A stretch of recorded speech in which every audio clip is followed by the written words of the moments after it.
नमस्कार, मेरा नाम है सुरेंद्र कुमार और आप सभी का एक बार पुनः दक्षिणा ई क्लासरूम में बहुत बहुत स्वागत है। बहुत बहुत स्वागत है। अच्छा, हम ज्योमेट्रिकल ऑप्टिक्स और ऑप्टिकल इंस्ट्रूमेंट में एक लंबा सफर तय करने के बाद उसको खत्म कर चुके हैं। वो काफी इंपॉर्टेंट टॉपिक है नीट के पॉइंट ऑफ व्यू से। इसमें अराउंड 24 लेक्चर्स का ये कार्यक्रम हमारा लंबा चला था। होने को तो टॉपिक हमारा खत्म हो गया है। हमने A to Z तक सारी बातें इसमें पढ़ी है। आपको किसी भी अलग से बुक से थ्योरी पढ़ने की कतई जरूरत नहीं है।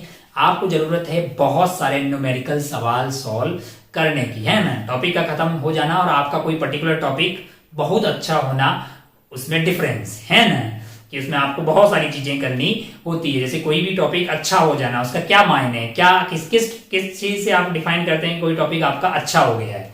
हमको लगता है सीधी भाषा में आपका अच्छे से मायना यही होता है, यानी कहने का मतलब ये होता है कि आपको उस पर्टिकुलर टॉपिक के सवाल जो है बहुत अच्छे से हो जाता है, उसका आंसर आ जाता है और फिर एग्जाम में उसमें नंबर आ जाते हैं। बस हम लोग यही तो चाहते हैं ना अल्टीमेटली। तो कोई भी टॉपिक बहुत अच्छा कब होता है, मतलब आप क्या एक स्टैंडर्ड प्रोसीजर है कि कोई टॉपिक आपका बहुत ही अच्छा हो जाए? बैंक का बिल्कुल है भाई साहब, जनरल प्रोसेस तो है ही सही। सबसे पहले आपको उस टॉपिक के तमाम जो लेक्चर्स हैं उनको बहुत अच्छे से समझना होता है। जैसे फिजिक्स की बात करें तो पहले आप उसको समझें कि एग्जैक्टली मतलब इस चीज का मतलब क्या है। कोई रटने वाली बात तो है नहीं। फिर हमारा नीट का जिस तरह का पैटर्न है, हमें पता है कि सवाल फॉर्मूला बेस्ड आते हैं काफी सारे सवाल, और तो उसके लिए हमें जो रिजल्ट्स या जो फॉर्मूले हैं वो याद होने चाहिए। अब वो हमारे एग्जाम की डिमांड है तो हमको वो याद होने चाहिए।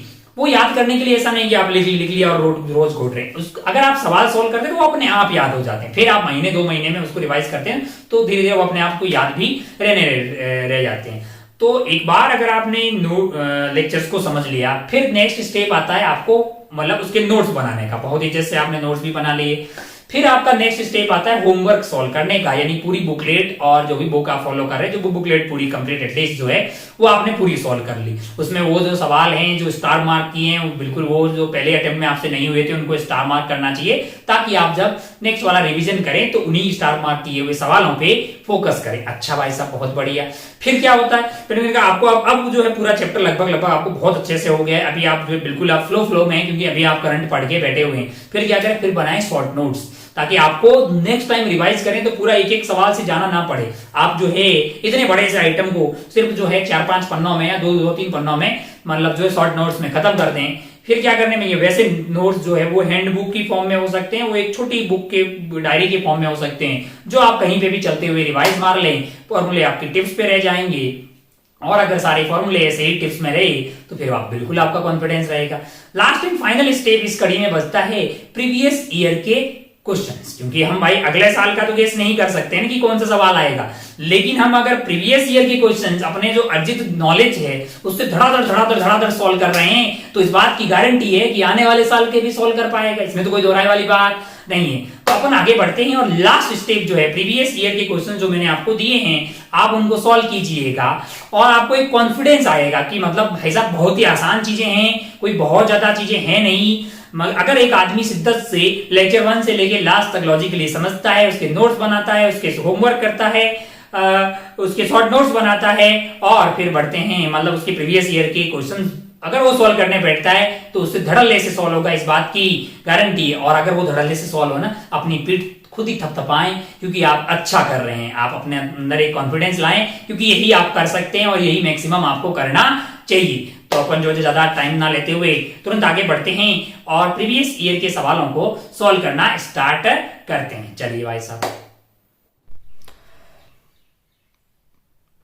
चलिए खेला शुरू करते हैं। हाँ, हमारे पास जो सब हम बातें कर रहे हैं सन 2020 में, अभी तक इस साल का नीट नहीं हुआ है। अगर हम प्रीवियस का देखें तो सबसे जो लास्ट हमारे पास नीट का एग्जाम है वो सन 2019 का उड़ीसा वाला एग्जाम है। नीट 2 मतलब उड़ीसा के लिए सेपरेट एग्जाम हुआ था, कुछ साइक्लोन की प्रॉब्लम हो गई थी, इसलिए बाकी कंट्री का पहले हो गया था और उड़ीसा के लिए बाद में एग्जाम हुआ था। खैर, अपने को सवाल से मतलब है। तो ये सवाल है, equiconvex lens has power P is cut into 2 symmetrical halves, 2 parts में उसको हाफ पार्ट्स में तोड़ दिया जाता है। By plane containing the principal axis the power of the one part of the lens. तुरंत अपने को सवाल पढ़ते ही याद आई कि भाई साहब कटिंग ऑफ लेंसेज की बातें हो रही है और हमने उनको की है। हमारे पास एक ऐसा लेंस है, कैसा लेंस है, ऐसा लेंस है, इक्वी कॉन्वेक्स लेंस है, ये आर है, ये आर है, मान लो म्यू है। हालांकि अगर मुझे आंसर की बात होती तो मैं तुरंत इसका फर्स्ट टिक करके चला जाता। क्यों?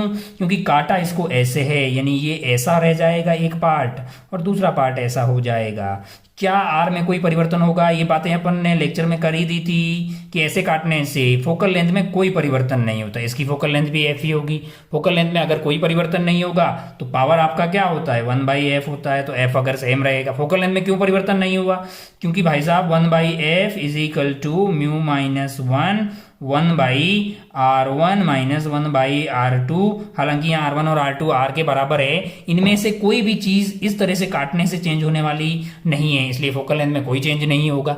हाँ, अगर इसी वाले को इस तरह से काट लिया जाता, ऐसे काट लिया जाता, यानी कि काट के ऐसा कर दिया जाता, तब ये इन्फिनिटी हो जाता, ये r हो जाता, तब आपके पास फोकल लेंथ चेंज हो जाती, पावर चेंज हो जाती। तो ये अपन ने बहुत ही आसान सा सवाल है, तुरंत अपन पी टिक करके बढ़ सकते, क्योंकि फोकल लेंथ में कोई चेंज नहीं होगा तो पावर में कोई चेंज होने वाला नहीं है। ये सारी बातें अपन ऑलरेडी लेक्चर में कर चुके हैं, जस्ट आपको ऐसे ही बता रहा हूँ। अच्छा भाई साहब, बहुत बढ़िया, बहुत ही शानदार। तो आपको कॉन्फिडेंस आया होगा कि अगर आपने कटिंग ऑफ लेंसेज पढ़ा होगा तो बहुत आसानी से ये सवाल हो जाता। दूसरे पे चलते हैं अपन। डबल कॉन्वेक्स लेंस ऐसे focal length of 25 centimetre, the radius of curvature of the one of surface is double of the other है। Find the radius of, find the refractive index. अच्छा नहीं, रिफ्रैक्टिव इंडेक्स दिया हुआ, find the radii है। अच्छा, हमको information दी है, second वाला यहाँ सोल्व करते हैं कि भाई साहब हमको क्या दिया है? डबल कॉन्वेक्स लेंस है, डबल कॉन्वेक्स लेंस है जिसका फोकल लेंथ आपको दिया हुआ है और one of the surface is double. अच्छा, एक का रेडियस जो है वो r है तो दूसरे का 2r है, ऐसी इंफॉर्मेशन हमें सवाल में दी है। और इसका म्यू हमें सवाल में दिया हुआ है 1.5। क्या दिया हुआ है? 1.5 दिया हुआ है। और हमसे क्या पूछा है? हमसे पूछा है कि r बता दीजिए और इसकी फोकल लेंथ हमें दी हुई है कितना सेंटीमीटर है? 25 सेंटीमीटर। अब हम समझदार हैं। अच्छा भाई साहब, हमने क्या लगाया? हमने फॉर्मूला लगाया 1/f is equal to mu minus 1/r1 minus 1/r2। मुझे लगा है कि r1 r2 सब कुछ दिया हुआ है। अननोन कौन है मेरे लिए? अननोन मेरे लिए कौन है? म्यू है। तो मैंने 1/25 डाल दिया f को, is equal to mu minus 1, mu की वैल्यू है 1.5, 1.5 माइनस 1 करेंगे तो क्या बचेगा? हाफ बच जाएगा। 1/r1 इधर से जा रहा है, मान लो कि ये डायरेक्शन को मैंने रेज में जा रही है, तो ये मेरे लिए r1 की वैल्यू क्या हो जाएगी? r ही हो जाएगी। तो ये 1/r हो गया, minus of 1/r2, minus of r2 में ये कितना हो जाएगा? माइनस ऑफ 2r हो जाएगा। अच्छा भाई साहब, तो ये वैल्यू हो गई मेरे लिए 1/25 is equal to, sorry 1/25 is equal to 1/2। यहाँ पे करते हैं आगे, 1/25 इज इक्वल टू 1/2। और ये कार्यक्रम के कितना हो गया? जरा ध्यान से देखें, ये आपके पास लिखा हुआ है 1/r प्लस 1/2r, है ना? अगर आप ध्यान से देखें तो इसको आप लिख सकते हैं 1/2 और एलसीएम ले लीजिए, इसका 2r आ जाएगा, है ना? तो ये ऊपर 2 + 1 कितना हो जाएगा? 3 हो जाएगा। अब आप ध्यान से देखो तो आपके लिए क्या क्या बचा है, जरा ध्यान से देखें कि ये आपके लिए हो गया है, थोड़ा सा इसको आगे शिफ्ट कर देते हैं, यहाँ तक अपन ने कर दिया है। ये आपके लिए हो गया है 1/25 इज इक्वल टू, तो ये हो गया 1/25 इज इक्वल टू 3/4r। अब आप ध्यान से देखें तो r की वैल्यू आपके लिए हो जाएगी 75/4 सेंटीमीटर, जिसकी वैल्यू कितनी होती है?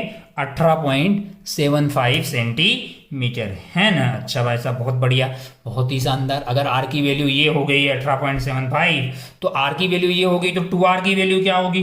2r की वैल्यू इसका डबल होगा, यानी कि 2 × 18.75 है, इसकी वैल्यू क्या हो जाएगी? इसकी वैल्यू आपके लिए 37.5 सेंटीमीटर है। तो ये जो 2r है और ये r कौन से ऑप्शन में दिखाई दे रहा है अपने को? यहाँ पे जाइए, 4 वाला जो ऑप्शन है वो अपना आंसर हो जाता। तो ये भी कोई बहुत ज्यादा टफ सवाल नहीं था। अच्छा भाई साहब, बहुत बढ़िया, बहुत ही शानदार। थर्ड वाले सवाल पे चलते हैं कि 2 सिमिलर इक्वी कॉन्वेक्स लेंस है, 2 सिमिलर इक्वी कॉन्वेक्स लेंस है। थर्ड को यहीं पे करते हैं। थर्ड देखिए जरा सवाल, एक बार देखिए थर्ड सवाल देखिए।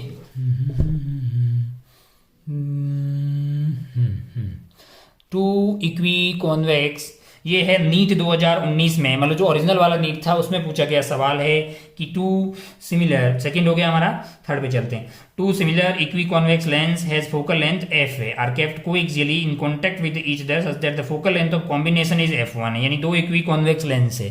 कैसे भाई, एक ऐसा हो गया और एक ऐसा, मान लीजिए दोनों क्या है, कॉन्टेक्ट में है और उनके जो इक्विवेलेंट फोकल लेंथ है वो f आ रही है। अच्छा, दोनों की फोकल लेंथ एफ है और इक्विवेलेंट फोकल लेंथ f1 आ रही है। तो अगर आप ध्यान से देखिए तो 1/f1 is equal to 1/f plus 1/f, यानी कि 2/f जो है, यानी कि आपका जो f1 आ रहा है वो f/2 है ना।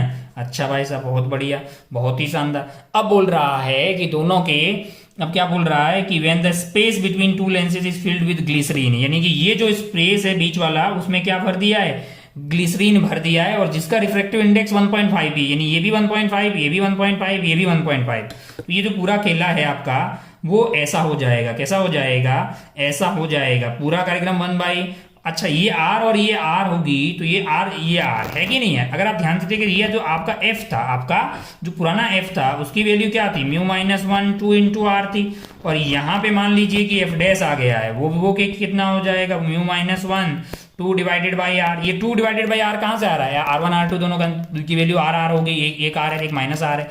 अच्छा, ये F1 की वैल्यू आपके लिए आई थी f/2, क्या आई थी, f/2, और जो नया ये कॉम्बिनेशन बना है उसकी जो F2 बोला हमने, f' बोला, वो बेसिकली F2 है। इसकी वैल्यू आपको दी हुई है, कितनी वो आपके पास f के बराबर ही आ गई अगर आप ध्यान से देखो। फिर आपको क्या बोला, f1/f2 का रेशियो निकालना है। क्या निकालना है, f1/f2 का रेशियो। तो f1/f2 का रेशियो क्या हो जाएगा, जरा ध्यान से देखो। f1 की वैल्यू आपके पास है small f/2 divided by f, तो ये रेशियो आ जाएगा 1:2।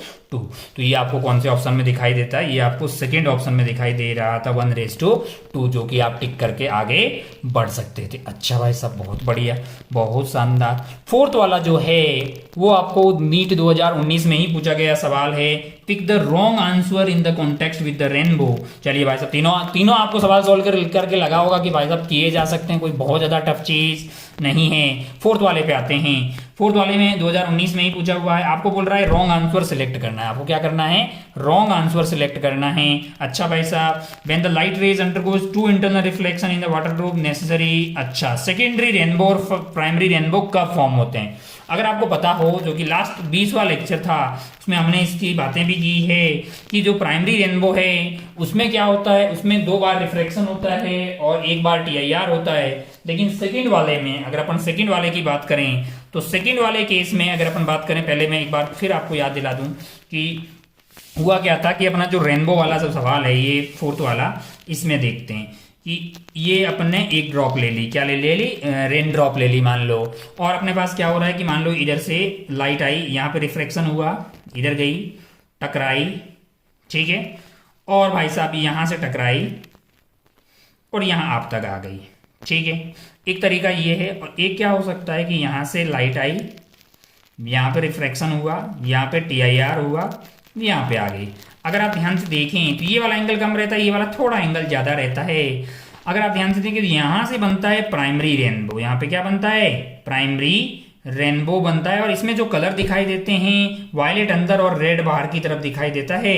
और इस वाले केस में आपके पास रेड अंदर रहता है और वायलेट बाहर रहता है। ये थोड़ा सा इसके कंपेयर में लाइट रहता है, यानी कि ऊपर की तरफ दिखाई देगा।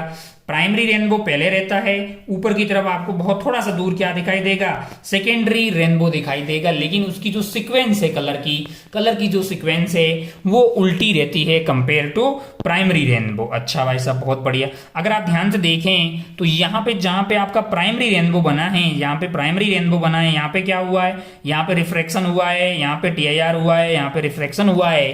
तो आप बोल पाएंगे कि 2 रिफ्रैक्शन हुए हैं और एक क्या हुआ है, प्लस 1 TIR हुआ है। बहुत बढ़िया भाई साहब। और यहाँ पे क्या हुआ, 1 रिफ्रैक्शन, 2 रिफ्रैक्शन और 2 ही TIR। यानी सेकेंडरी रेनबो की अगर बात करें, सेकेंडरी रेनबो के केस में क्या होता है, सेकेंडरी रेनबो के केस में 2 रिफ्रैक्शन होते हैं, 2 रिफ्रैक्शन होते हैं, प्लस 2 TIR होते हैं कि नहीं यार। अच्छा भाई साहब, ये छोटी छोटी बातें थी। अब अपन सवाल पे आ जाते हैं। हमारा सवाल देखते हैं कि सवाल हमें क्या बोल रहा है, जरा ध्यान से देखते हैं कि हमारा सवाल हमसे क्या बोल रहा है। कौन सा वाला? फोर्थ वाला सवाल था। अच्छा भाई साहब, बहुत बढ़िया। Pick the wrong answer in the context with the rainbow when the light ray undergo 2 internal reflection in a water drop the secondary rainbow formed. Yes, secondary rainbow के लिए कितने रिफ्लेक्शन थे अपने हमारे लिए? 2 रिफ्लेक्शन थे। बिल्कुल सही बात है। The order of colour is reverse in the secondary rainbow, मैंने कहा सही बात है। अच्छा, observer can see rainbow when is front is toward the sun. नहीं, फ्रंट सन की तरफ नहीं होना चाहिए भाई, बैक सन की तरफ होना चाहिए। वीडियो में बात की थी अपन ने। अच्छा, rainbow is combined effect of dispersion and reflection and reflection. मतलब बिल्कुल बिल्कुल, अगर आप ध्यान से देखें तो आप ये पाएंगे कि भाई साहब यहाँ पे क्या होगा कि अलग अलग कलर के लिए म्यू अलग अलग होगा, तो अलग अलग कलर आपको अलग अलग एंगल पे दिखाई देंगे, तभी तभी ना आपके लिए रेनबो फॉर्म होता हुआ दिखाई देगा, है ना। यहाँ पे जो है रे व्हाइट लाइट आ रही होगी, इसके अंदर म्यू सबके लिए अलग अलग होगा कौची फॉर्मूले से, तब आपको अलग अलग कलर दिखाई देंगे। तो यहाँ पे क्या हुआ? डिस्पर्सन हुआ है, रिफ्लेक्शन हुआ है, यहाँ पे TIR हुआ है। तो किस किस का रोल है जरा ध्यान से देखें तो आप बिल्कुल बोलेंगे कि rainbow is the combined effect of dispersion, refraction and reflection of light. तो हमको ये बात भी सही लग रही, ये भी सही लग रही, ये सही लग रही, गलत कौन सा है? तो हमें 2 गलती पूछा, यानी हमारा आंसर कौन सा वाला हो जाएगा? थर्ड वाला हो जाएगा भाई साहब। तो ये फोर्थ सवाल हो गया। अब आप ध्यान से देखो तो आप सुना है सन 2019 की, मतलब 1 2 3 4 सवाल देखें, चारों आपसे बहुत आसानी से हुए हैं। ये कोई सा भी ईयर हो भाई, सब हो जाएंगे। बोल रहा है कि in the total internal reflection when the angle of incidence is equal to, पांचवा देखते हैं जरा। पांचवे में क्या आपसे पूछा है जरा? पांचवे में आपसे पूछा है, पांचवे में आपको दिया हुआ है कि in the total internal reflection when the angle of incidence is equal to critical angle for the pair of medium in contact, what will be the angle of refraction. ये तो बहुत आसान हो गया भाई। अरे यार, ये मान लो कि म्यू डेंसर है और ये क्या है? म्यू रेयर है। इधर से लाइट जा रही है और ये जो एंगल है वो थीटा सी के बराबर हो गया। क्या? क्रिटिकल एंगल के लिए बराबर हो गया। तो लाइट ऐसे चली जाएगी ना भाई, ये 90 होता है। यही तो डेफिनेशन ऑफ क्रिटिकल एंगल थी कि जब इंसिडेंट एंगल ऐसा हो जाए कि जो रिफ्लेक्टेड लाइट है, यानी कि जो लाइट रिफ्लेक्ट होके जा रही है, उसका एंगल 90 हो जाए, तभी जो एंगल ऑफ इंसिडेंट होता है उसी को प्यार से क्या बोलते हैं? Critical angle. तो बोल रहा है कि what will be the angle of refraction, तो तुरंत बोल दोगे भाई 90 हो जाएगा। ऑप्शन 4 टिक करके आप आगे बढ़ सकते थे। तो आपको समझ में आया कि आपने सन 2019 के सारे सवाल बहुत ही इजीली सोल्व कर डाले हैं। आगे बढ़ते हैं नीट 2018 पे।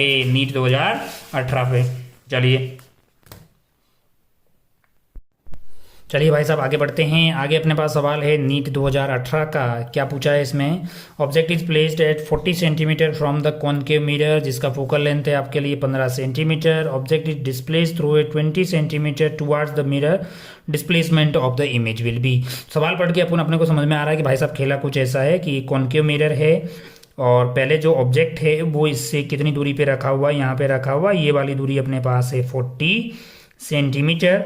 फिर जो है इसको पास में ले आए हैं, यानी अभी ये वाली दूरी कितनी हो गई है?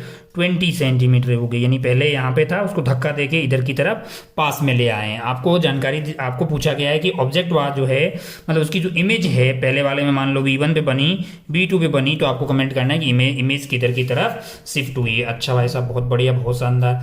अब अगर आप ध्यान से देखें तो पहले वाले केस में फोकल लेंथ आपको -15 सेंटीमीटर होगी, सेकेंड वाले में भी -15 होगी, इसमें कोई गलत बात नहीं है ना।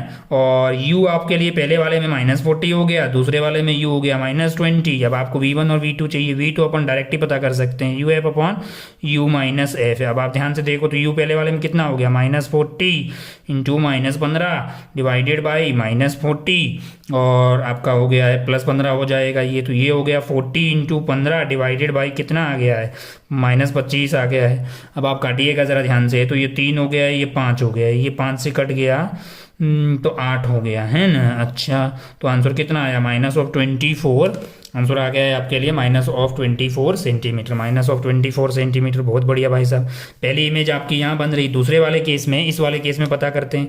V2 आपके पास हो जाएगा, U2 की कितना है? -20 है, F की वैल्यू तो वही -15 है और डिवाइडेड बाई -20 और आपके पास क्या आ जाएगा? प्लस का 15 है, तो ये वैल्यू आ गई 20 इंटू 15 डिवाइडेड बाई -5 है, तो ये कट गया 3 बार, ये 3 बार कट गया, तो ये आया -60। यानी माइनस का मतलब इमेज जो है वो लेफ्ट में बन रही है। पहली इमेज कहाँ बन रही है, वो आपकी 24 पे बन रही है और सेकंड वाली 60 पे, यानी कि यहाँ पे पहली इमेज 20 यहाँ पे और सेकंड वाले केस में इमेज यहाँ बन रही है। यानी कि ये वाली जो दूरी है, ये जो कितना शिफ्ट हुआ है ये पता करना है। ये वाली दूरी कितनी है 24 है और ये वाली दूरी कितनी है 60 है, तो शिफ्ट कितना हो गया 60 माइनस 24, यानी कि 10 - 4 आपका हो गया 6, यानी कि 36 सेंटीमीटर। 36 सेंटीमीटर इमेज इधर की तरफ शिफ्ट हो गई। अब चलते हैं सवाल की तरफ। सवाल की तरफ अगर अपन चल रहे हैं, मान लो कि ये था अपना सवाल। सवाल क्या था कि 30 सेंटीमीटर नहीं, 36 centimetre towards the mirror, 36 centimetre away from the mirror, 36 centimetre away from the mirror जो है ये अपना आंसर हो जाता। चलिए भाई साहब, तो एक आसान सवाल था, ये कोई बहुत टफ चीज़ नहीं थी। चलिए अपन बढ़ते, चलिए 7वें सवाल पे बढ़ते हैं। ये नीट 2017 का है। क्या बोल रहा है, नीट 2017 का ये सवाल बोल रहा है कि ये बीम ऑफ लाइट है जो कि सोर्स से आ रही है, नॉर्मली इंसिडेंट है किसके ऊपर, एक प्लेन मिरर के ऊपर है। अच्छा, जिसकी दूरी कितनी है x से, रिफ्लेक्ट हो रही है, स्केल जस्ट अबो। अच्छा, when the mirror is rotated through a angle theta, spot of light, अच्छा distance y on the scale, angle theta is given है। कुल मिला के बात ऐसी हो रही है कि हमारे पास क्या है, हमारे पास एक प्लेन मिरर है। आप पहले सवाल को पढ़ लीजिए अच्छे से। हमारे पास एक प्लेन मिरर है ऐसा। अच्छा भाई साहब, बहुत बढ़िया। और मान लीजिए कि ऑब्जेक्ट हमने यहाँ पे रखा है, तो ये इंसिडेंट रे नॉर्मली चली गई, जो रिफ्लेक्टेड रे होगी जस्ट यहाँ पे आ गई। अब बोल रहा है यहाँ पे हमने एक स्केल रखी हुई है, ठीक है। और अगले वाले स्टेप में भाई साहब कर क्या रहे हैं कि ये जो मिरर है ना अपने पास, ये जो मिरर कौन सा, ये वाला, इसको जो है थीटा से घुमा दे रहे हैं। मान लो कि ये बाद में जो है थीटा से घुमाने के बाद में ऐसा हो गया। बहुत बढ़िया भाई साहब।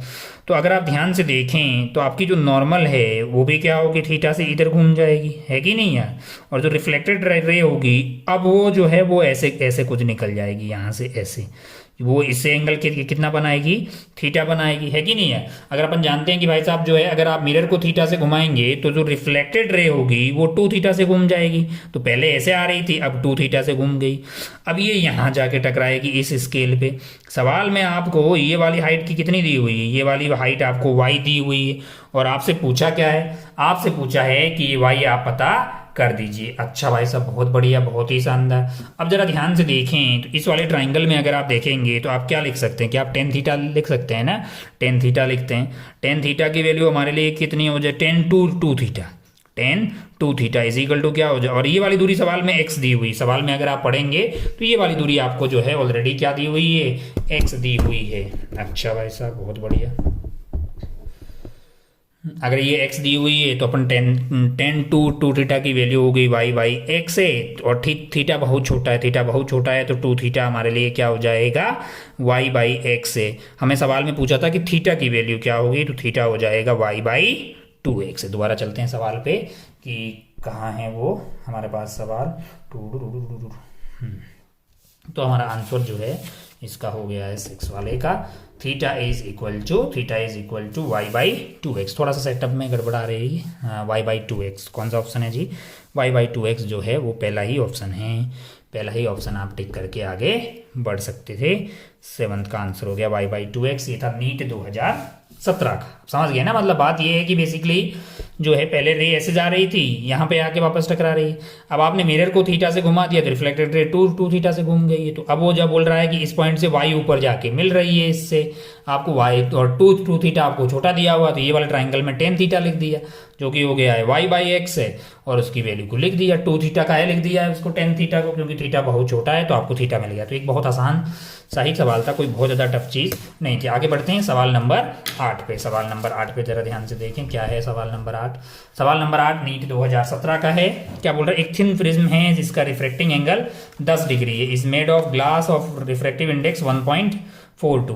Prism is combined with another thin prism of refractive index 1.7 है। अच्छा, पहले वाले का एंगल दिया है, रिफ्रैक्टिव इंडेक्स दिया है, दूसरे वाले का आपको रिफ्रैक्टिव इंडेक्स दिया है और कंबाइन किया गया दोनों को, डिस्पर्जन विदाउट डेविएशन। मैंने कहा बिल्कुल ये सब तो पढ़ा है अपन ने, और ऐसा वाला केस है डिस्पर्जन विदाउट डेविएशन, और आपको पूछा है कि refracting angle of second prism बताना है आपको। अच्छा, मैंने कहा पहला मिरर आपको ऐसे लगाना पड़ेगा, सॉरी प्रिज्म, और दूसरा प्रिज्म आपको ऐसे लगाना पड़ेगा। ये A1 हो गया, ये A2 हो गया। इन्फॉर्मेशन क्या दी हुई है कि डिस्पर्जन विदाउट डेविएशन हो रहा है, यानी डेल्टा नेट आपका क्या आ रहा है, 0 आ रहा है। इसका मतलब डेल्टा 1 और डेल्टा 2 का मैग्नीट्यूड सेम होना चाहिए, क्योंकि डेल्टा नेट तो आपका डेल्टा 1 माइनस डेल्टा 2 होगा, है कि नहीं यार।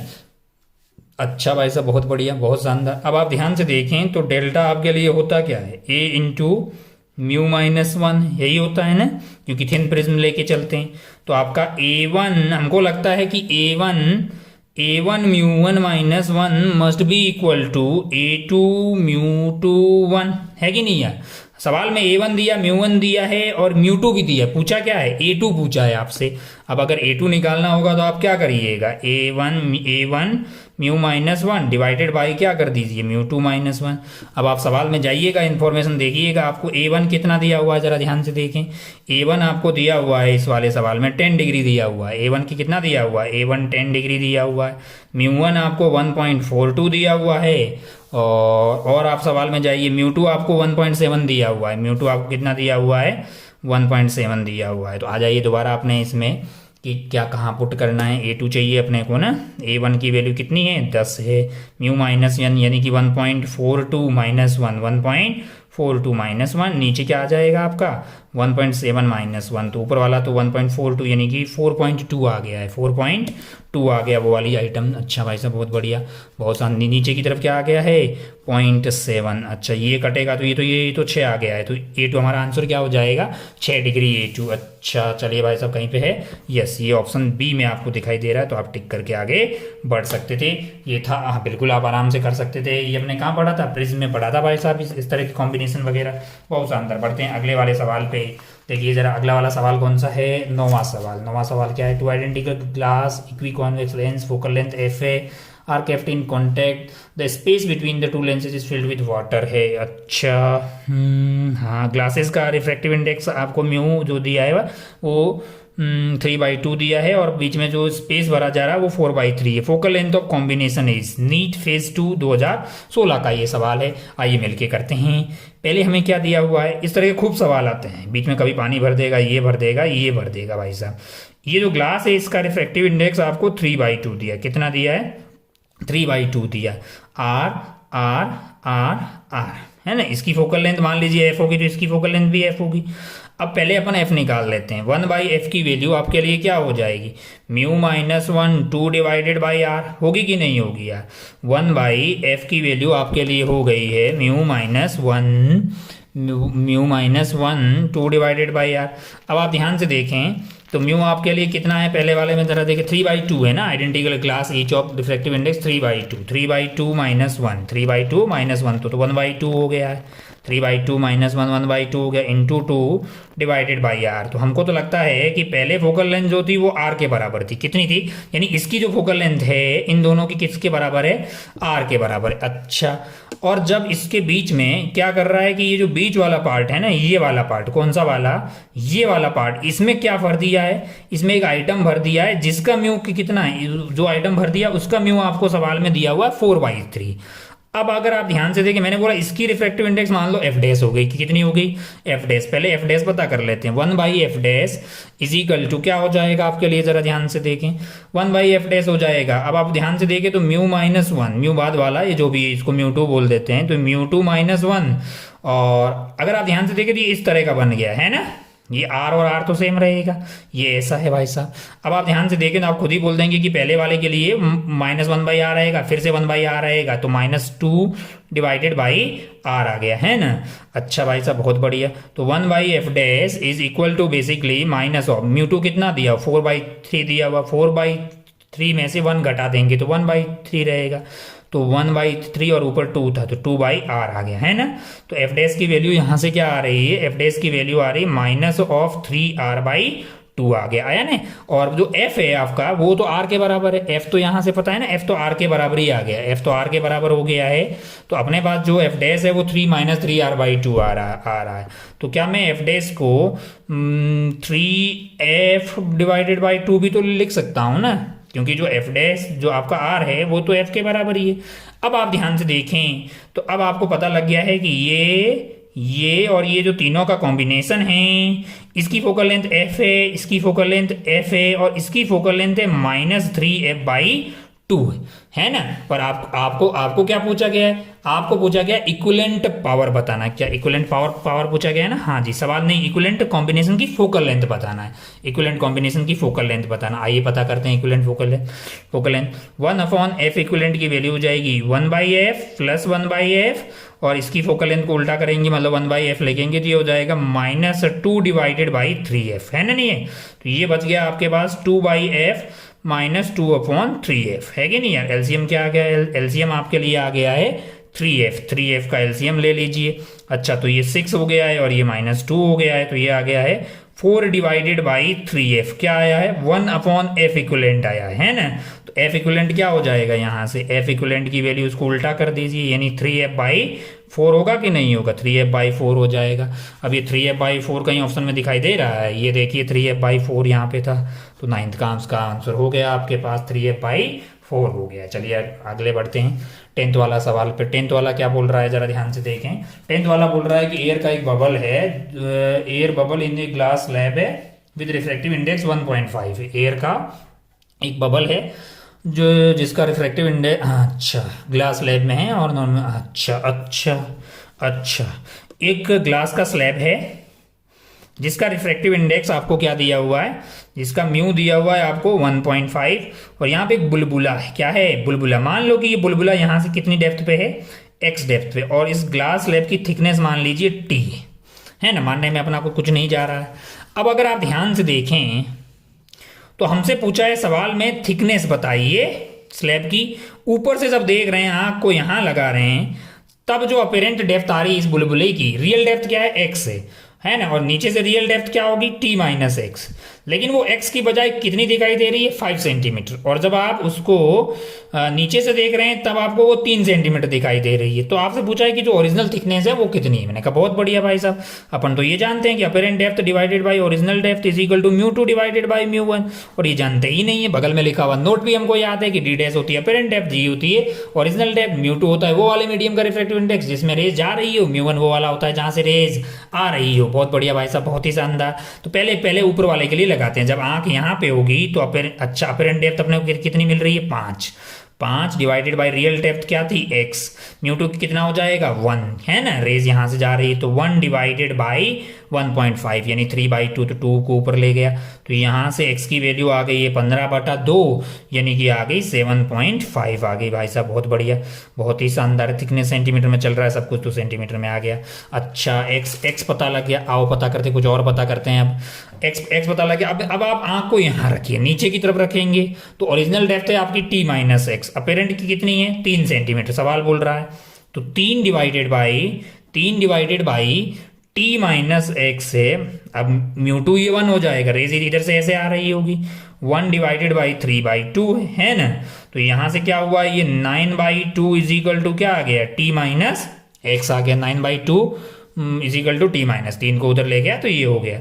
अब आप ध्यान से देखिए तो आपको चाहिए क्या? t, तो आप 9/2 + x कर देंगे इसको, है कि नहीं यार। x को इधर ले आइए।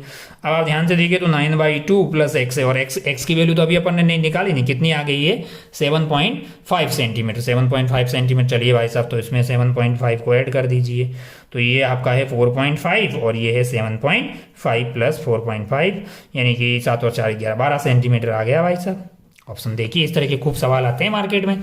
देखो कहीं और कौन से ऑप्शन में दिखाई दे रहा है 12 सेंटीमीटर, ये देखो कौन से ऑप्शन में दिखाई दिया अपने को?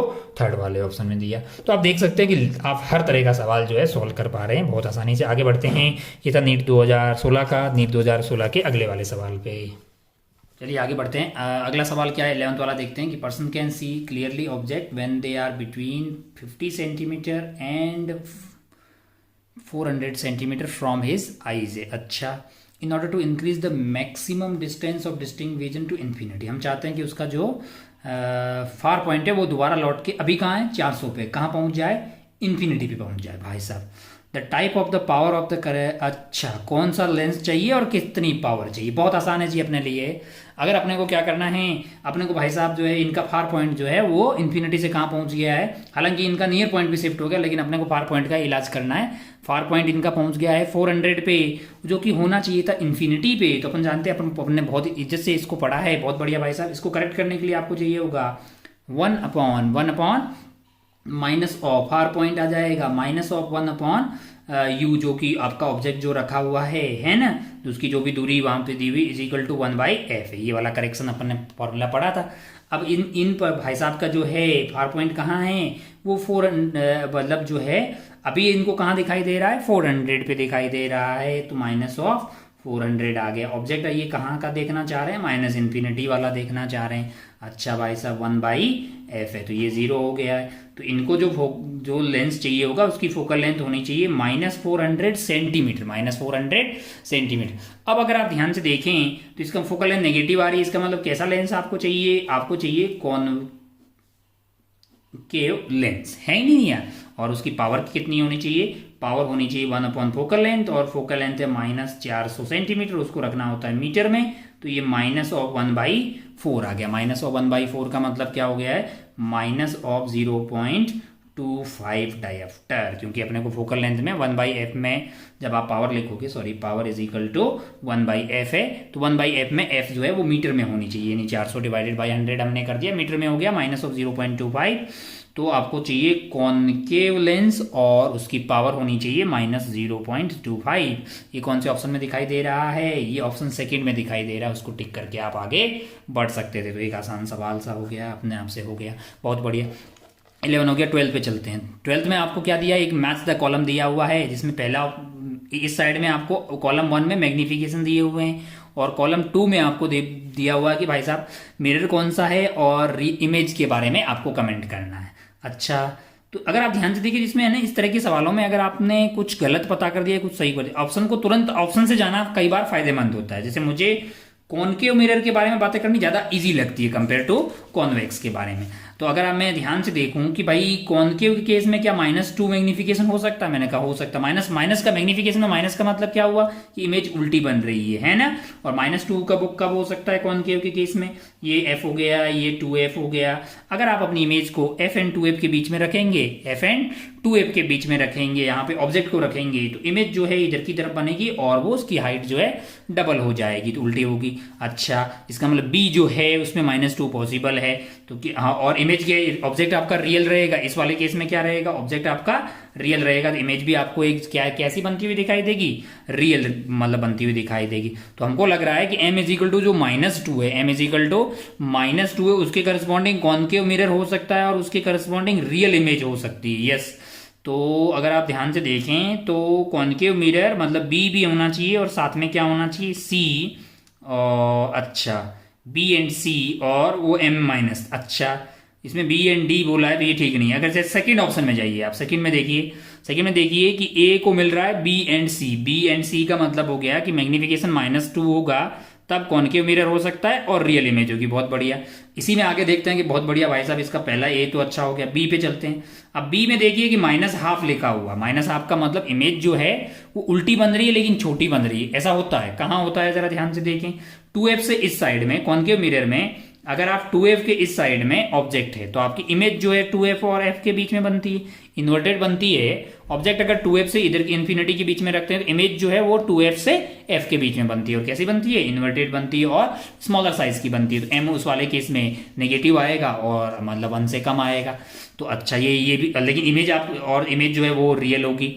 तो अगर आप ध्यान से देखें तो बी ऑप्शन में आपको मतलब बी में बी एंड सी यानी कॉनकेव और रियल इमेज है, ये भी बात सही है, तो ये भी बात ठीक लगी। सी पे चलते हैं। सी में +2 है। अच्छा, अगर मैं कॉनकेव मिरर की बात करूं, कॉनकेव मिरर में प्लस कब हो सकता है, मैंने कहा कॉनकेव में प्लस तभी हो सकता है भाई साहब जब आप ऑब्जेक्ट को यहां रख दो, कहां पे, f एंड 2f के बीच में। इमेज जो है पीछे की तरफ बनेगी, हालांकि वर्चुअल इमेज बनेगी, लेकिन अपने को +2 मिल जाएगा।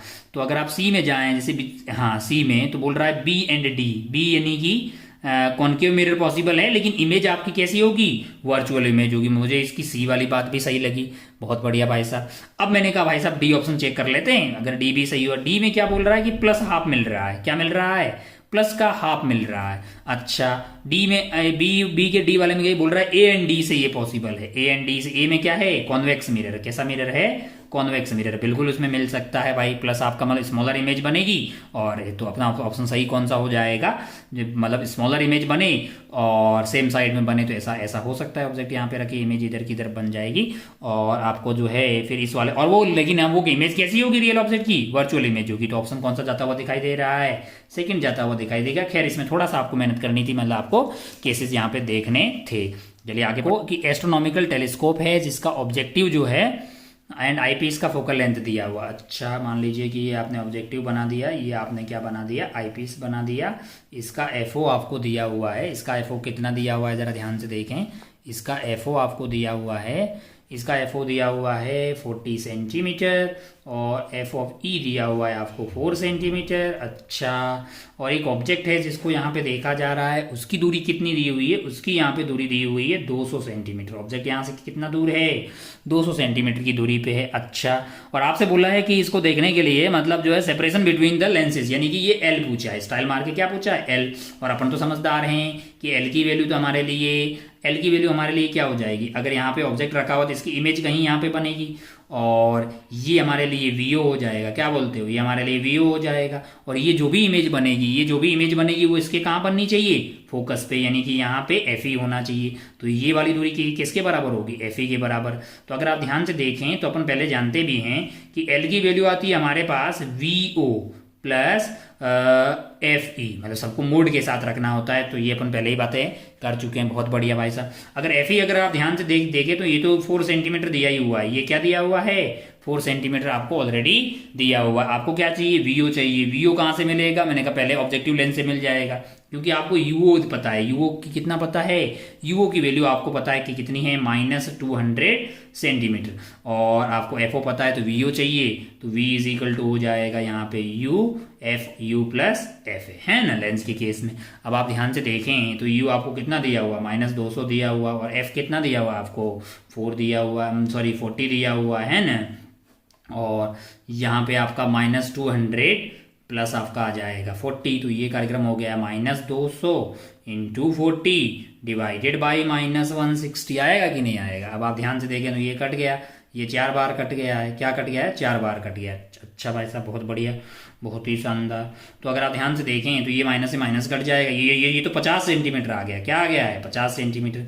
तो इसकी जो इमेज है, ये वाला जो ऑब्जेक्ट है, इसकी इमेज यहाँ पे बनी, और ये वाली दूरी कितनी है, ये दूरी है 50 सेंटीमीटर, और ये वाली दूरी तो वैसे भी 4 सेंटीमीटर है। तो हमारा तो आंसर 54 आ गया ना यार। ये आ गया 50 प्लस 4, तो आंसर कितना आ गया है, 54 सेंटीमीटर। यानी कि 54 सेंटीमीटर हमको जो है चाहिए। 54 सेंटीमीटर कौन से ऑप्शन में दिखाई दे रहा है, फर्स्ट ऑप्शन में दिखाई दे रहा। तो नीट 2016 का ये सवाल में आप फर्स्ट ऑप्शन टिक करके आगे बढ़ सकते थे, है कि नहीं है। बहुत बढ़िया भाई साहब, बहुत शानदार।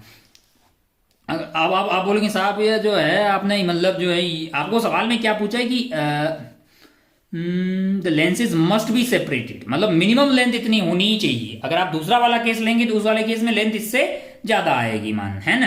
तो अपन ने कौन सा लिया है, रिलैक्स आई वाला केस, और इस वाले केस में अपने को कितनी जरूरत पड़ रही है, 54। तो अगर आप 54 से कम तो फिर पॉसिबल नहीं है। मिनिमम लेंथ आपको क्या चाहिए होगी, 54 चाहिए होगी। ये टेक करके आगे बढ़ सकते थे।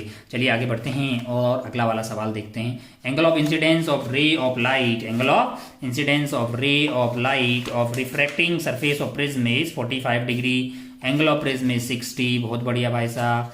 And if the ray suffers minimum deviation through the prism, angle of minimum deviation and refractive index of material आपसे पूछा हुआ है। पहले आप एक बार सवाल को देख लीजिए पॉज मार के, ताकि आपको जो है सवाल समझ में आ जाए। सवाल को, एंगल ऑफ इंसिडेंस ऑफ रे of light of reflecting surface of prism is 45 degree, यानी रे जो है एक प्रिज्म बना दिया हमने यहाँ पे बनना, इस पे इससे जो रे आके टकरा रही है उसका जो एंगल ऑफ इंसिडेंस है वो कितना है, 45 degree. The angle of prism is 60 degree, यानी कि ये जो ए है वो आपका कितना है, 60 डिग्री है। अच्छा, मिनिमम डेविएशन की बातें कर रही है, तो ये रे इधर जाएगी, इधर का कट लेगी, आई और आर क्या हो जाएंगे, बराबर हो जाएंगे, यानी ये की कितना हो जाएगा, 45 डिग्री। ये क्या हो जाएगा 45 डिग्री। ये आई है आपका और ये आपका ई हो जाएगा। बहुत बढ़िया भाई साहब। ओहो। और डेविएशन की बात करेंगे तो डेविएशन हो जाएगा आई प्लस ई माइनस ए, यानी कि 45 प्लस 45 माइनस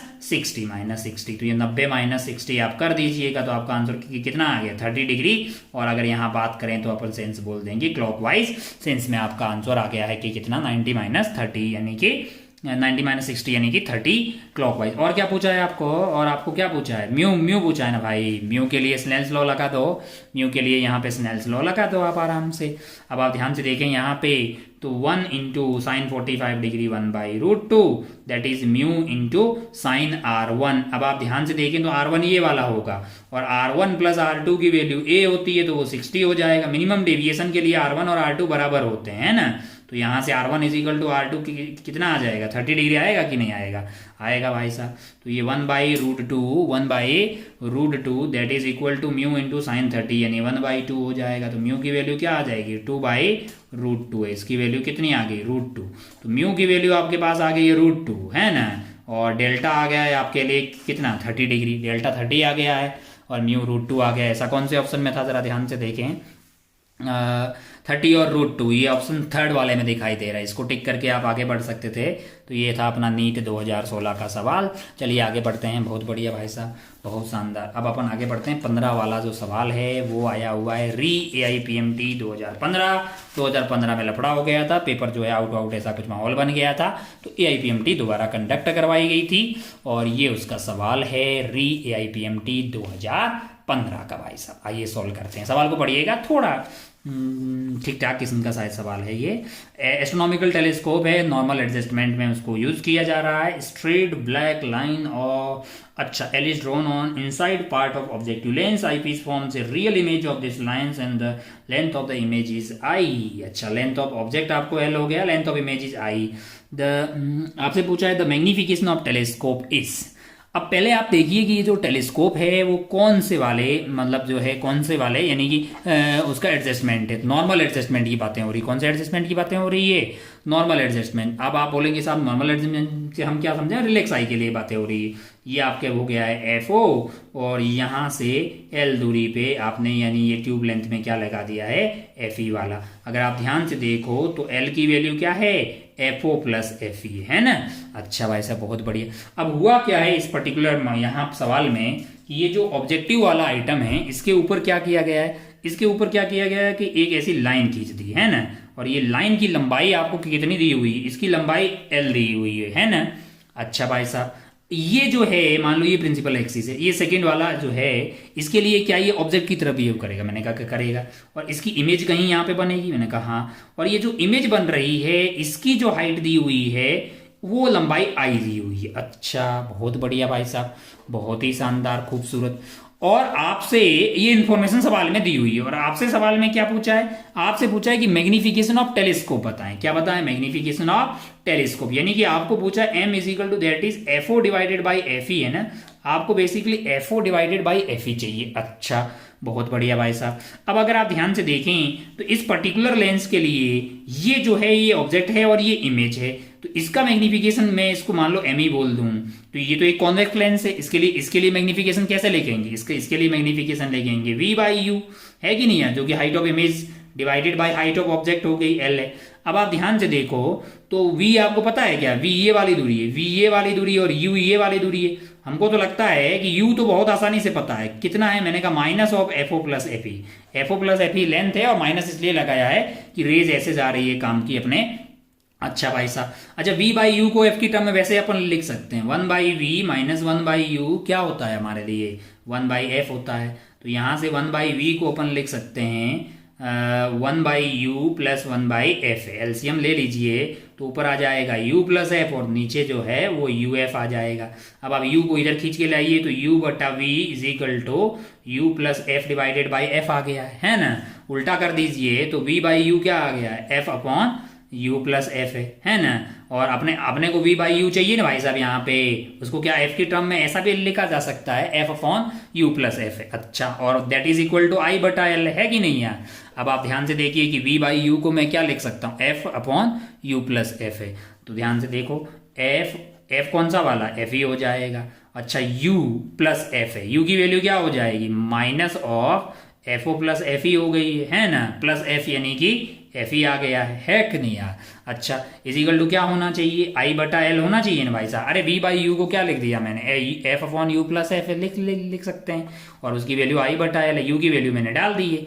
अच्छा अगर आप ध्यान से देखें तो ये आइटम जो है वो F E divided by minus of F O आ गया है, that is equal to I बटा एल, आया कि नहीं आया। अच्छा ये देख के अपने को अच्छा लगा, क्योंकि हमको सवाल में क्या चाहिए, हमको चाहिए दैट, मतलब जो है F O by F E चाहिए, F O divided by F E हमको सवाल में चाहिए था, लेकिन हमको मिला क्या है, मैंने कहा हमको मिल गया है f E divided by minus of F o, ये मिल गया है। अब आप ध्यान से देखें तो हम इसका उल्टो कर दीजिए भाई, तो F O divided by F E की वैल्यू यहाँ से minus of L by I आ जाएगी, माइनस ऑफ एल बाई आ जाएगी। मैग्नीट्यूड की बात करेंगे तो क्या होगा, एल बाई आई होगा, मैग्नीट्यूड एल बाई आई होगा, और ये माइनस क्या बता रहा है कि इन्वर्टेड इमेज बनेगी।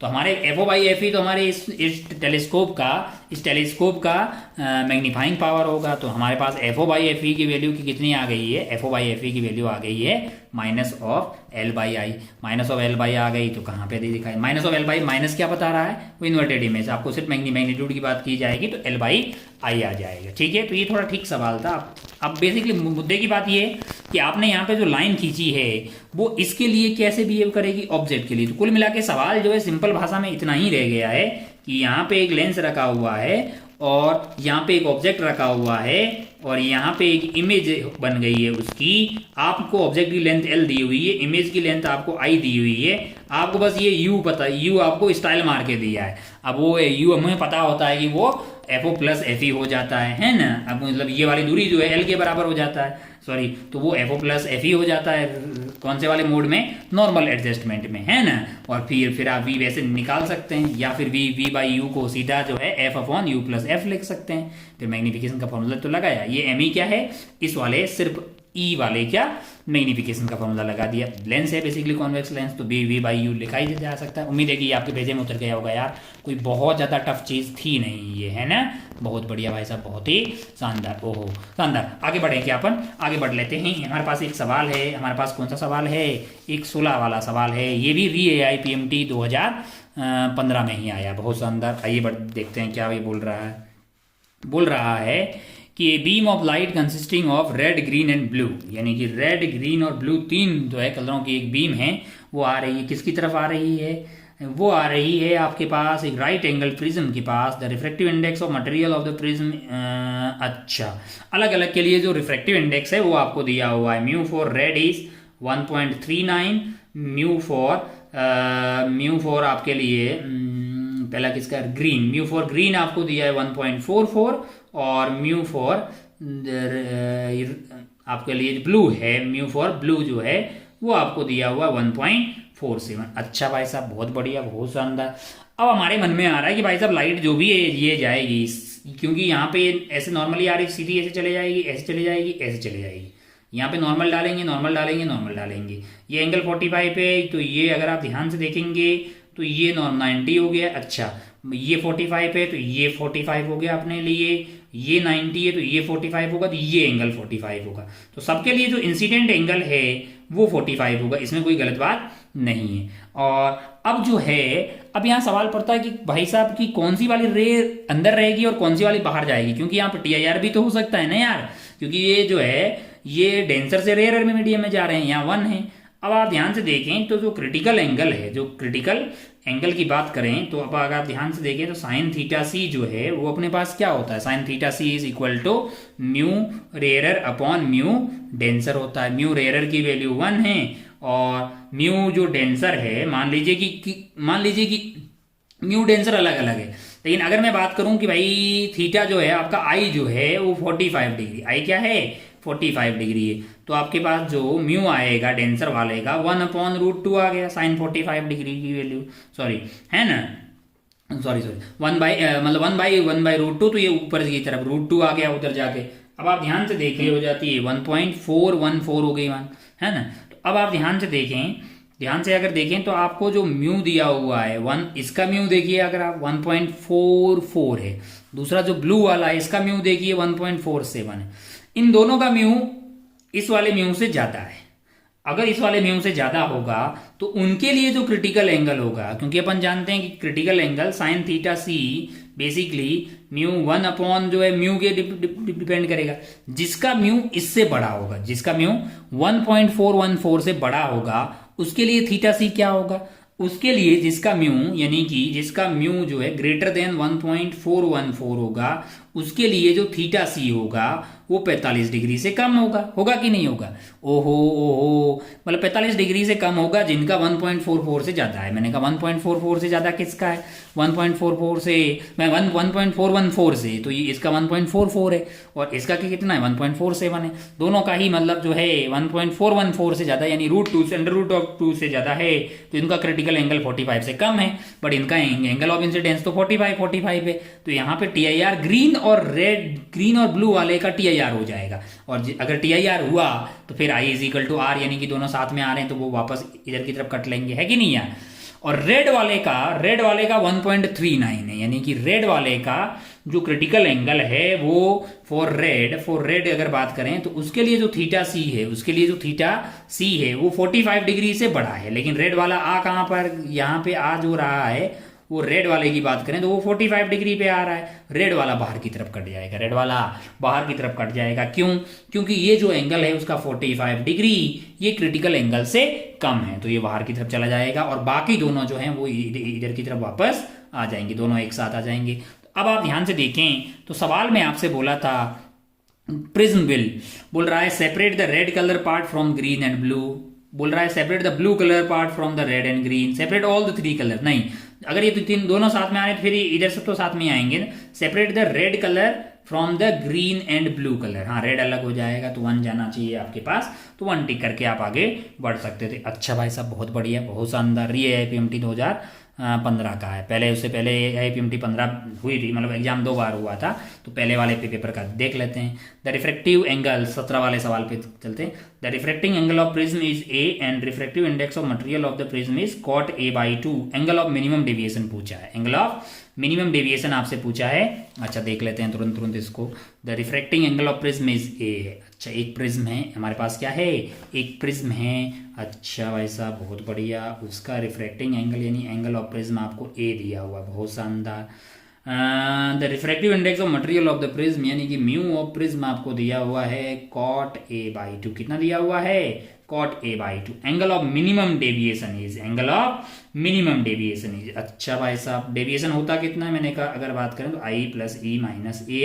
हमको क्या चाहिए? हमको डेल्टा मिनिमम चाहिए, डेल्टा मिनिमम चाहिए। और जब डेल्टा मिनिमम होता है तो I = किसके बराबर हो जाता है? I = E हो जाता है। बहुत बढ़िया भाई साहब, बहुत ही शानदार। अब अगर आप ध्यान से देखें, मान लो कि लाइट ऐसे आई, ये एंगल पे ऐसे चली जाएगी, ये आपका हो गया I, ये आपका हो गया E, और दोनों होंगे बराबर, और ये R1 हो जाएगा, ये R2 हो जाएगा। डेल्टा मिनिमम के केस में R1 = R2 = A/2 आ जाएगा। R1 = R2 = A/2। अब आप यहाँ पे स्नेल्स लॉ लगाते हैं, 1 × sin I, है ना?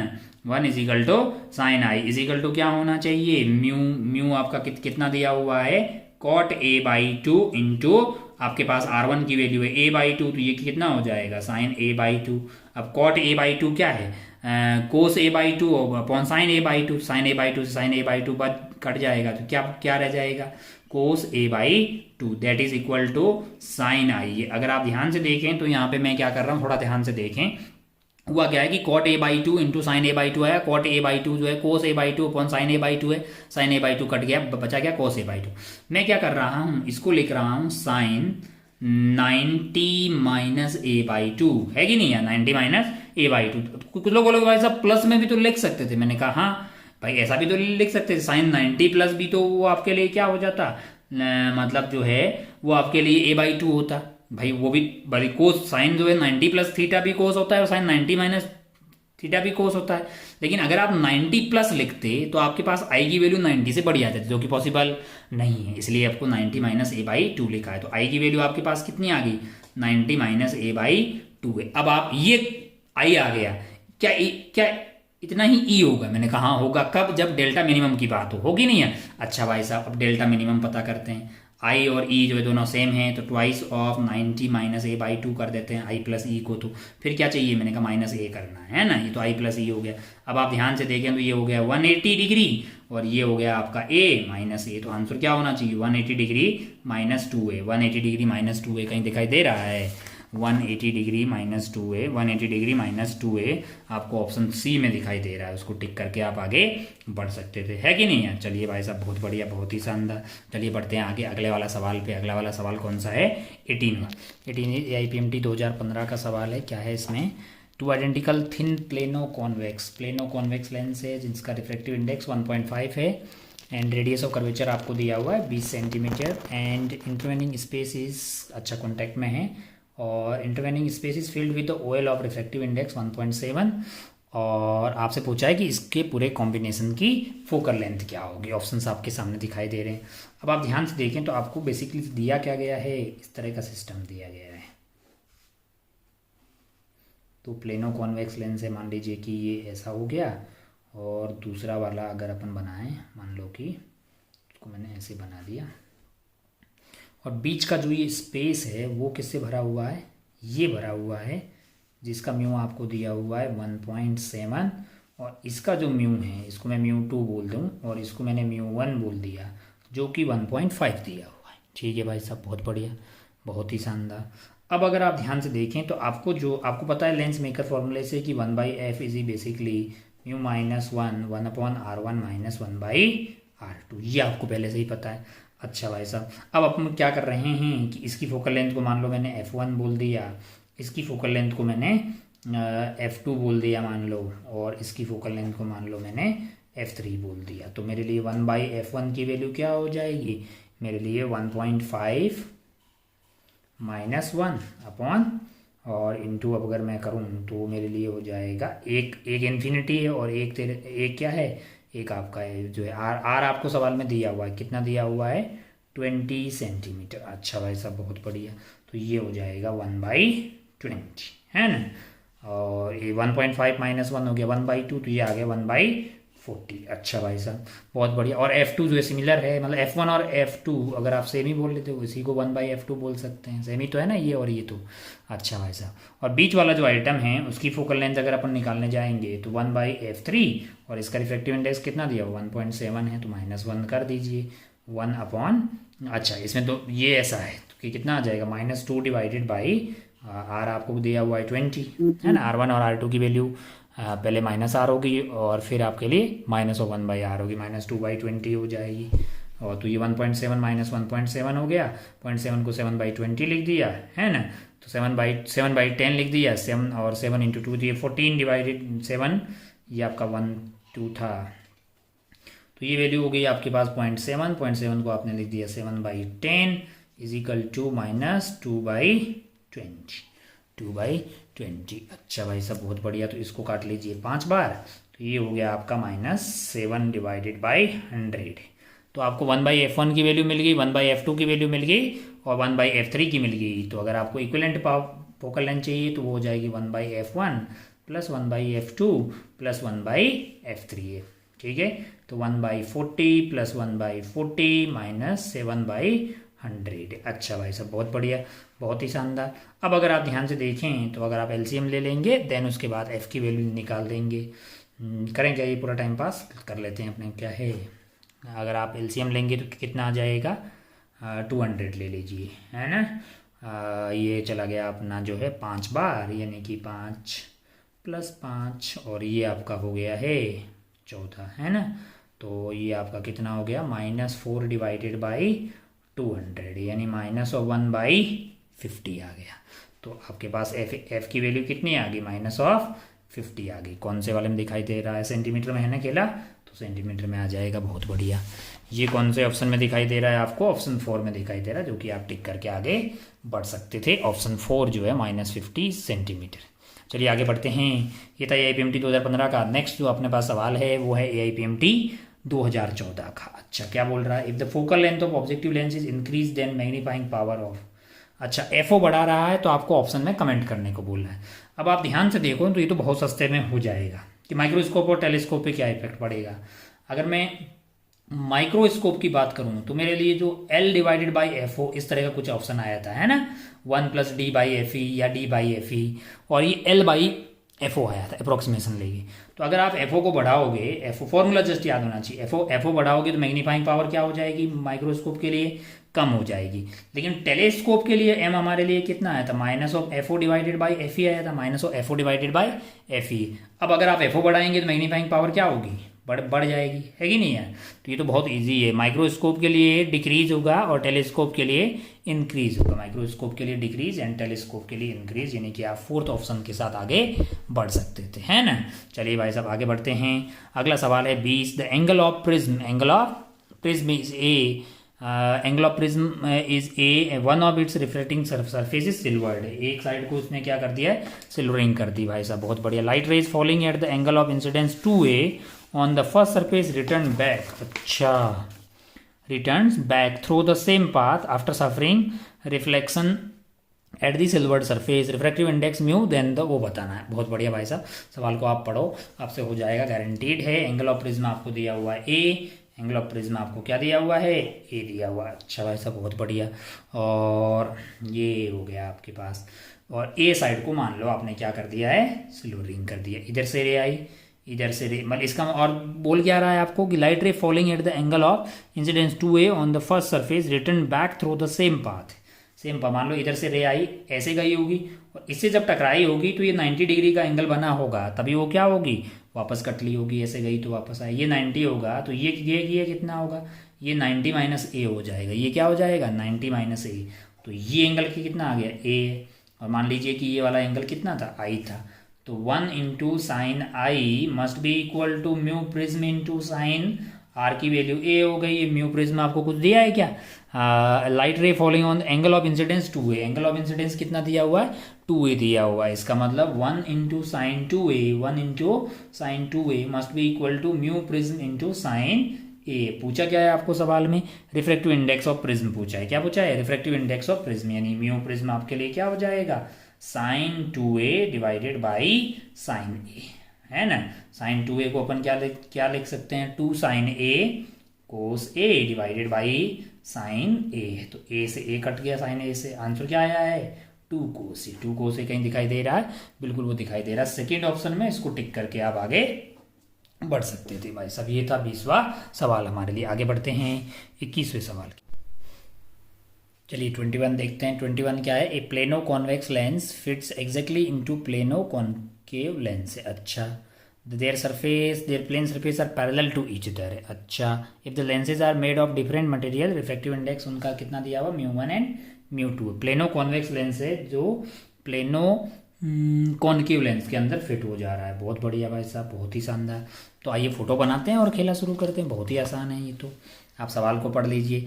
और दोनों का रिफ्रैक्टिव इंडेक्स μ1 एंड μ2 दिया हुआ है, आर उनका रेडियस ऑफ कर्वेचर दिया हुआ है, और आपको जो है कॉम्बिनेशन की क्या निकालनी है, फोकल लेंथ ऑफ कॉम्बिनेशन जो है इसकी निकालनी, और ये आपको पूछा गया नीट 2013 में। बहुत बढ़िया भाई साहब, बहुत ही शानदार। अगर क्या यहाँ दिखाई दे रहा है, बिल्कुल दिखाई दे रहा है। तो ये अपने को जो कॉम्बिनेशन दिया वो कुछ इस तरह का, ये आपका हो गया प्लेनो कॉन्वेक्स, और वो फिट की किस में हो रहा है, प्लेनो कॉन्केव के अंदर। और मान लो कि इधर से लाइट आ रही है, क्या आ रही है, लाइट आ रही है, और इसका रिफ्रैक्टिव इंडेक्स आपको दिया हुआ है μ1, और इसका रिफ्रैक्टिव इंडेक्स क्या दिया हुआ है, μ2 दिया हुआ है। अच्छा भाई साहब, बहुत बढ़िया। और आपको पूछा है कि 1/f यानी इक्विवेलेंट निकालना है, जो कि होगी 1/f1 प्लस 1/f2, है ना। तो 1/f इक्विवेलेंट आपको पता करना है, और 1/f1 को अपन क्या लिख सकते हैं, पहले वाले के लिए लिखिए μ1 है -1, और r1 की वैल्यू आपके लिए इन्फिनिटी हो गई, तो 1/∞ हो गई। और r2 आपको कितना दिया हुआ, r दिया हुआ है, लेकिन विद साइन रखेंगे तो -r आ जाएगा। और दूसरा जो 1/f2 है उसके लिए आपको म्यू कितना है, μ2 है, -1 है, और 1/r में पहले वाले में r की वैल्यू अगर आप इधर से जाएंगे तो सेकेंड वाला लेंस आपके लिए ऐसा है ना, तो r की वैल्यू क्या हो जाएगी, -r हो जाएगी, माइनस ऑफ 1/∞, वो 0 हो गया, 1/∞। तो अगर आप ध्यान से देखें तो आपके लिए ये 1/∞ की ये वाली टर्म 0 हो गई, तो ये μ1 -1 और माइनस माइनस प्लस हो गया, तो r आ गया है। सिमिलरली यहाँ पे अगर आप देखेंगे तो वो आपके पास क्या आ गया है, μ2 -1 है ना, और ये प्लस वाला ये माइनस कर देगा तो डिवाइडेड बाई r आ गया है। 1/∞ 0 हो गया, बहुत बढ़िया भाई साहब। तो आर आप एलसीएम ले लो, 1 में से 1 को घटा दो, गायब हो जाएगा। तो आंसर आपके पास क्या आ गया है? आंसर आ गया μ1 माइनस μ2 डिवाइडेड बाई आर है। ये तो 1 अपॉन एफ इक्विवेलेंट आया है, तो एफ इक्विवेलेंट चाहिए होगा तो क्या कर देंगे? आर अपॉन μ1 माइनस μ2 है। कहीं ऑप्शन में दिखाई दे रहा है ऐसा? ये कौन से वाले में दिखाई दे रहा भाई? आर अपॉन μ1 माइनस μ2 है, ये ऑप्शन 2 में दिखाई दे रहा, जो कि आप टिक करके आगे बढ़ सकते थे। ये सवाल था सन 2013 के नीट का। आगे बढ़ते हैं, 2013 के नीट में एक और सवाल है, आप सवाल को पढ़िए, तब तक रफ पेज का जुगाड़ निकालते हैं। रफ पेज सारे खत्म हो गए हैं। अरे यार, चलिए भाई साहब यहाँ पे सॉल्व करते हैं। For a normal human I cornea of I produce a converging power of 40 dioptre. अच्छा, एंड लीस्ट जो है least converging power of the eye lens beyond the cornea is 20 dioptre using the information distance between the retina and cornea. अच्छा, तो style मार के आप जो है दो कॉम्बिनेशन ऑफ दो लेंसेज दिए हुए हैं, उनकी पावर आप दे रहे हो, है ना। तो हमको कॉम्बिनेशन ऑफ पावर से लेंसेज से पता है कि पी इक्विवेलेंट क्या आएगी? P1 प्लस P2 आ जाएगी, दोनों टच में ही तो है। तो 40 प्लस 20 करोगे तो ये तो 60 डायोप्टर आ गया है ना। और इमेज आपका, अगर आप नॉर्मल जैसे देखते हैं, नॉर्मल आई जो आंखें बिल्कुल अनस्ट्रेंड रहती है, तो एक ऑब्जेक्ट जो इन्फिनिटी पे रखा हुआ है उसकी इमेज जो है ये कॉन्वेक्स जो इक्विवेलेंट 60 डायोप्टर का होगा, वो इमेज कहाँ बनाएगा? वो फोकस पे बनाएगा, और यहीं पे तो रेटिना होगा ना यार, है ना। तो आपको बेसिकली ये पता करना है, ये क्या है? फोकल लेंथ है। और आप जानते हैं कि पावर आपको ये दिया हुआ है, तो पावर आपका होता है 1/f है। तो आपको अगर f चाहिए तो 1 पावर कर दीजिए, और पावर आपका जो है ये डायोप्टर में है और ये जो है मीटर में है। इसको आप डिवाइड करेंगे तो आपको फोकल लेंथ मिल जाएगी मीटर में, और 1 डिवाइडेड बाई 60 आपका मीटर में आ गया, है ना। अब आप इसको इंटू 100 कर देंगे तो ये खेला के किस में आ जाएगा? सेंटीमीटर में आ जाएगा। तो ये आ रहा है आपका 5/3, है ना। 5 में 3 का भाग दे दीजिए, एक बार जाएगा, फिर 2 घट गया, पीछे आ गया 6 18, तो 1.666 1.67 इसको बोल सकते हैं, 1.67। ये ऑप्शन आपको आता हुआ दिखाई देगा।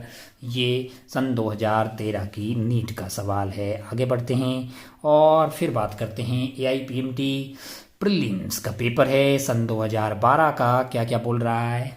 The magnifying power of telescope is 9 है। मैग्नीफाइंग पावर ऑफ टेलीस्कोप क्या है? वो 9 है। बहुत बढ़िया भाई साहब। When it is adjusted for parallel rays, the distance between the object and eyepiece is raised to focal length of lenses is। कुछ नहीं बोला है तो कौन सा भाई साहब? रिलैक्स वाला माहौल है। रिलैक्स वाला यानी कि ये आपका FO हो गया, ये आपका FE हो गया, बीच की दूरी L हो जाएगी, L होता है FO प्लस FE। ओहो, ये तो 20 सेंटीमीटर दिया हुआ है। और क्या दिया हुआ है? मैंने कहा मैग्नीफाइंग पावर दिया है, जो कि होता है FO बाई FE, माइनस होता है लेकिन आपको सही मतलब प्लस दिया है, इसका मतलब सिर्फ मैग्नीट्यूड दिया है, यानी 9 हो गया। क्या निकालना है? फोकल लेंथ ऑफ लेंसेज निकालनी है। यहाँ से FO की वैल्यू क्या आ गई? 9 FE आ गई। तो यहाँ पे FO की जगह 9 FE डाल दो। 9 FE प्लस आपके पास एक FE इज इक्वल टू कितना आ गया? 20। तो 10 FE इज इक्वल टू 20 आ गया है। तो FE की वैल्यू क्या आ गई है? 2 सेंटीमीटर आ गई, है ना। बहुत आसान है। FE की वैल्यू 2 सेंटीमीटर आ गई तो FO कितना होगा? FO आ जाएगा 9 × 2 यानी कि 18 सेंटीमीटर। कहाँ है ऐसा ऑप्शन? 18 और 2 फर्स्ट ही ऑप्शन है ना भाई साहब। फर्स्ट ऑप्शन को आप टिक करके कहाँ बढ़ सकते थे? आगे बढ़ सकते थे। ये था 23। आगे बढ़ते हैं अपन जो है अपने, इसमें कितने सवाल है? खूब सवाल है इसमें। तो 24 पे चलते हैं। 24 आ रहा है फील्ड ऑफ व्यू में। हाँ जी, 24 देखिए जरा ध्यान से। रे of light is incident at angle of incidence I on one face of the prism. Angle of prism आपको क्या दिया हुआ है? Angle of prism is a assumed. अच्छा, स्मॉल एंगल मानना है। Opposite side refractive index of prism is mu, angle of incidence is nearly. अच्छा, बहुत बड़ी, इसलिए तो यहीं हो जाएगा। मान लीजिए कि ऐसा प्रिज्म है और स्मॉल एंगल वाला मानना है ना, अज्यूम टू बी स्मॉल, है ना, और emerges normally from the opposite face. ठीक है, अब इमर्ज नॉर्मली कब इमर्ज करेगी? जब यहाँ पे नॉर्मली आई होगी, इसके ऊपर ये एंगल 90 होगा, मतलब ये एंगल 0 होगा, तो ये एंगल भी 0 रहा होगा। अच्छा भाई, थोड़ा बड़ा करके बना देते हैं, इसमें बहुत छोटा दिख रहा है रफ। मान लीजिए कि सवाल में इन्फॉर्मेशन ये दी, ये प्रिज्म हो गया, यहाँ से बोल रहा है कि 90 डिग्री के एंगल पे, यानी 90 डिग्री के एंगल पे जो है वो इमर्ज हो रही है। इसका मतलब ये 90 रहा होगा, है कि नहीं यार? इधर से आई होगी भाई साहब, ये 90 रहा होगा, ये ए रहा होगा, भाई ये 90 माइनस ए रहा होगा तो ये ए रहा होगा। बहुत बढ़िया भाई साहब, बहुत ही शानदार। अब आपसे क्या पूछा है, आपसे पूछा है कि द एंगल ऑफ इंसिडेंस कितना होगा, आई पूछा है, आई पूछा है। बहुत बढ़िया, आई को आई मान लेते हैं भाई। क्या लगा सकते हैं हम लोग यहाँ पे, स्नेल्स लॉ लगा सकते हैं ना। 1 into sine I that is equal to mu sine R, है ना। और आर की वैल्यू क्या है, ए के बराबर है। और थिन प्रिज्म में बहुत ही स्मॉल एंगल है तो साइन आई को आई लिख देंगे और इसको म्यू इंटू ए लिख दीजिए। साइन ए को ए लिख दिया तो I is equal to mu into A. I is equal to, पूछा क्या है आपको, the value of angle of incidence is I, refractive index पूछा है। हाँ ना, हम ही सोच रहे हैं पूछा क्या है। तो आपको रिफ्रैक्टिव इंडेक्स म्यू पूछा है तो वो आई बाई ए हो जाएगा। ठीक है, नहीं आपको refractive index this then angle of incidence, यहाँ पे म्यू ए पूछा है भाई, ये हो गया आपका म्यू ए, आई ही पूछा है। ठीक है, चलिए आगे बढ़ते हैं। आगे क्या पूछा है, 25 पे चलते हैं। बहुत आसान था वो, नींद से आ रहा पता नहीं क्यों।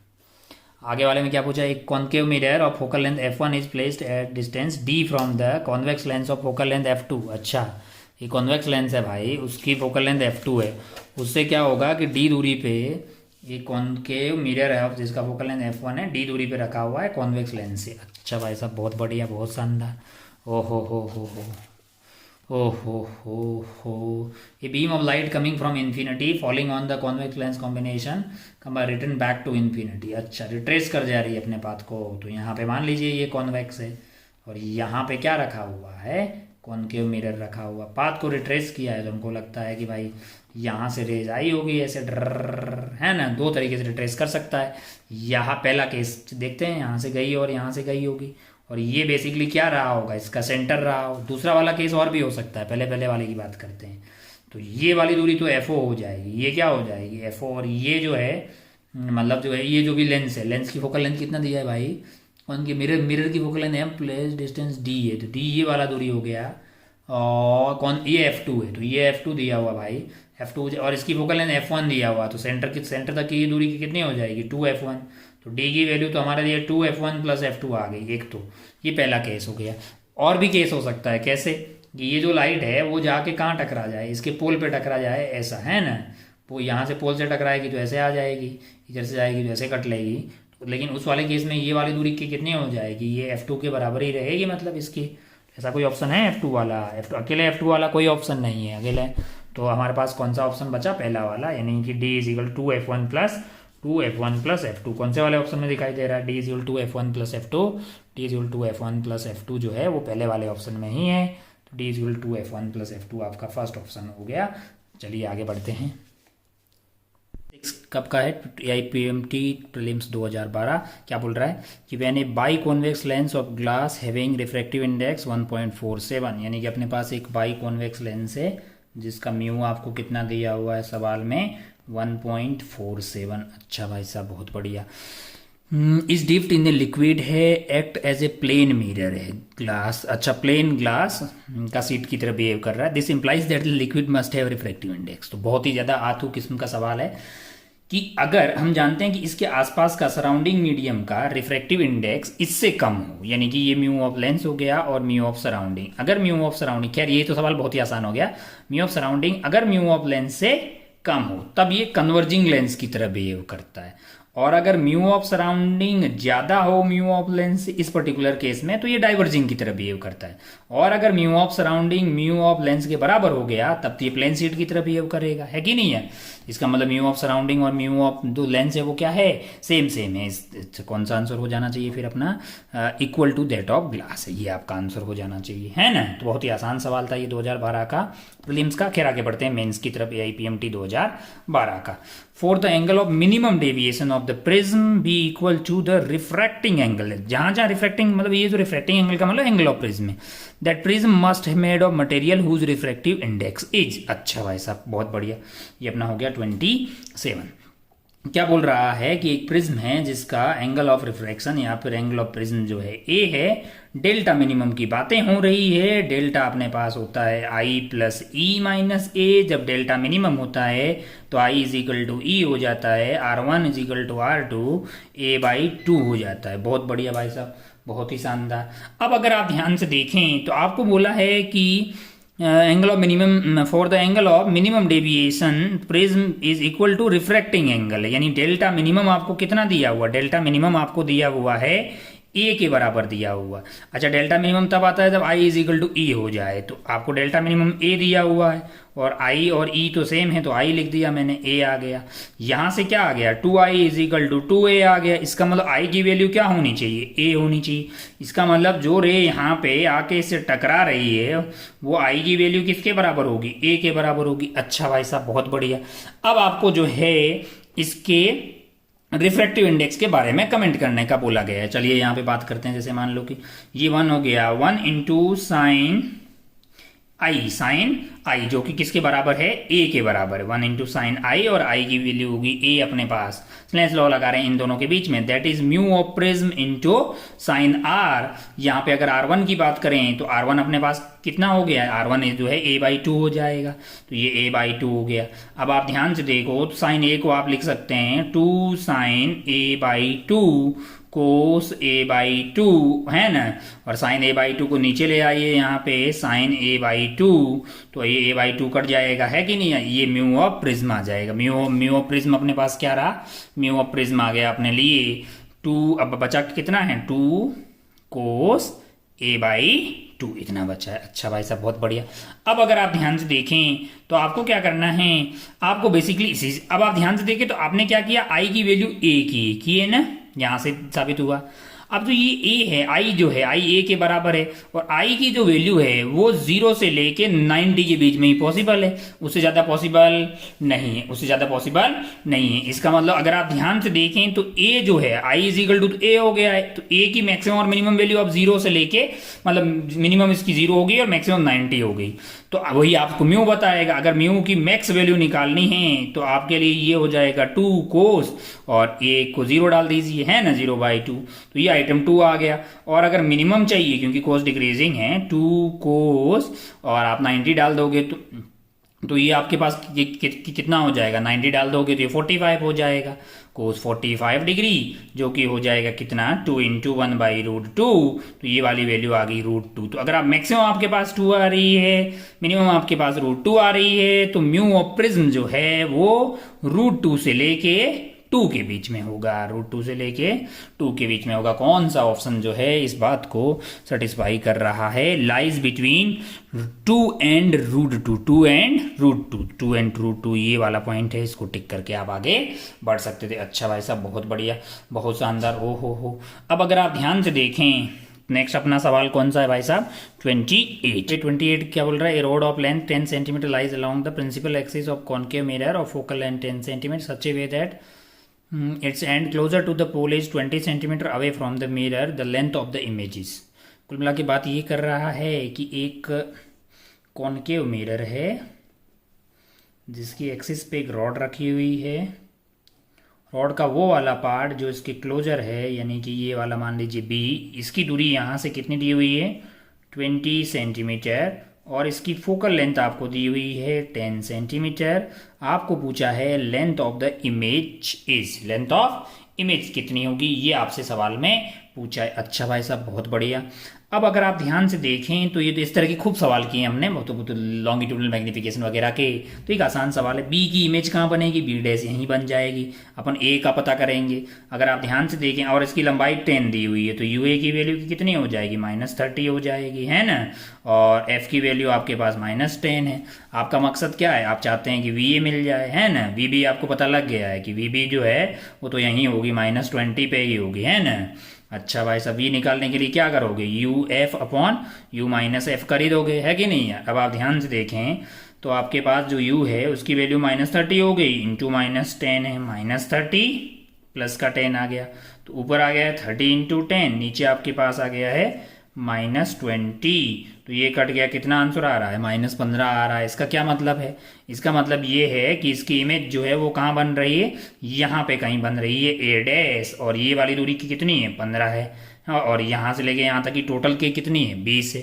तो ये बीच वाला पार्ट जो है जहाँ वही तो इमेज की लंबाई हुई ना यार कि कितनी हो जाएगी, ये आपके पास हो जाएगी 20 minus 15 that is equal to 5 centimetre यानी 5 सेंटीमीटर, यानी कि आपका फोर्थ वाला जो ऑप्शन है वो आपका आंसर हो जाएगा। चलिए आगे बढ़ते हैं। ये था 29 पे। 29 क्या है जरा ध्यान से देखिए।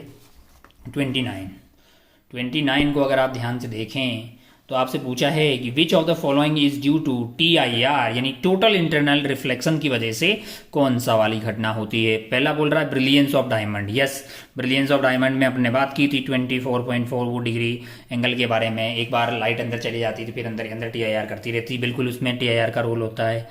वर्किंग ऑफ ऑप्टिकल फाइबर बिल्कुल बात की थी, इसमें TIR की बात होती है।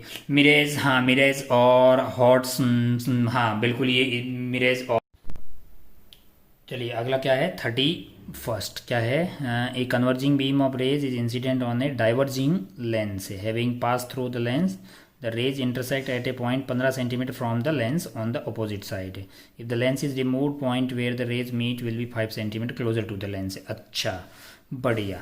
मान हलचाल ऐसा दिया हुआ हमको सवाल में कि हमारे पास एक क्या है, हमारे पास एक डाइवर्जिंग लेंस है। अच्छा, और इधर से रेज आ रही है, ऐसे आ गई, ऐसे दूसरी वाली को ऐसे ले आए अपन, टिक टिक टिक, है ना। अगर मान लो कि ये यहाँ नहीं होता तो ये यहाँ जाके मीट होती और इसकी वजह से ये थोड़ी सी आगे जाके मीट हो रही है, यानी कि यहाँ पे मीट करवा देते हैं भाई। ये जो दूरी है वो आपको कितनी दी हुई है 15 सेंटीमीटर, है कि नहीं है ना। और अगर ये लेंस नहीं होता तो ये कहाँ मीट होती, यहाँ पे होती। अगर आप ध्यान से देखें तो ये ऑब्जेक्ट है और ये इसकी इमेज है। ये कैसा ऑब्जेक्ट है, एक वर्चुअल ऑब्जेक्ट है। और ये दूरी सवाल में आपको कितनी दी हुई है 5 दी हुई है ना। कि अगर मान लीजिए कि ये वाले लेंस को हटा देते तो रेज तो यहीं पे आके गिर रही होती। इनफैक्ट ये रेज ऐसे आ रही है और ये वर्चुअल ऑब्जेक्ट की तरह बिहेव कर रहा है जिसकी इमेज आपको यहाँ बनती हुई दिखाई दे रही। अगर आप ध्यान से देखें तो आप आसानी से बोल पाएंगे कि आपके पास उस वर्चुअल ऑब्जेक्ट के लिए यू की वैल्यू है 10 सेंटीमीटर। क्यों? क्योंकि ये 15 दी हुई है और ये 5 उधर की तरफ बन रहा है तो 10 आ गया। और वी की वैल्यू कितनी है 15 सेंटीमीटर। हमको क्या चाहिए, हमको इसका फोकल लेंथ चाहिए। अच्छा भाई साहब बहुत बढ़िया। तो आप लिख सकते हैं 1/f is equal to 1/v minus 1/u। और अपने पास v की वैल्यू है 15 और u की वैल्यू है 10। एलसीएम लिया तो आ गया 150, है ना। या फिर आप कुछ भी ले लीजिए, मान लो कि 30 ले लिया है, 30 ले लिया तो ये 2 और ये अपना 3 आ गया। तो आंसर क्या आ गया है 1/f is equal to minus of 1/30, यानी f की वैल्यू की कितनी आ गई -30 सेंटीमीटर। ये कौन से ऑप्शन में दिखाई दे रहा है जरा ध्यान से देखें। ये आपको पहले ही ऑप्शन में दिखाई दे रहा है जिसको आप टिक करके आगे बढ़ सकते थे। चलिए बढ़ते हैं 32 पे। 32 में देखिए, 32 में क्या पूछा है कि a thin prism of angle 15 degree made of glass of refractive index μ1 that is 1.5 combined with another prism है। अच्छा भाई साहब, दो को कंबाइन कर दिया है। ये हमेशा तुम पूछते रहते हो, हम कर लेंगे तुरंत। कि एक को मान लीजिए अपन ने ऐसा मान लिया है और दूसरे वाले को ऐसा मान लीजिए। ये इसका A1 हो गया, ये इसका A2 हो गया। क्या पूछा है, क्या जीरो है भाई, विदाउट डेविएशन है। इसका मतलब डेल्टा जीरो है ना।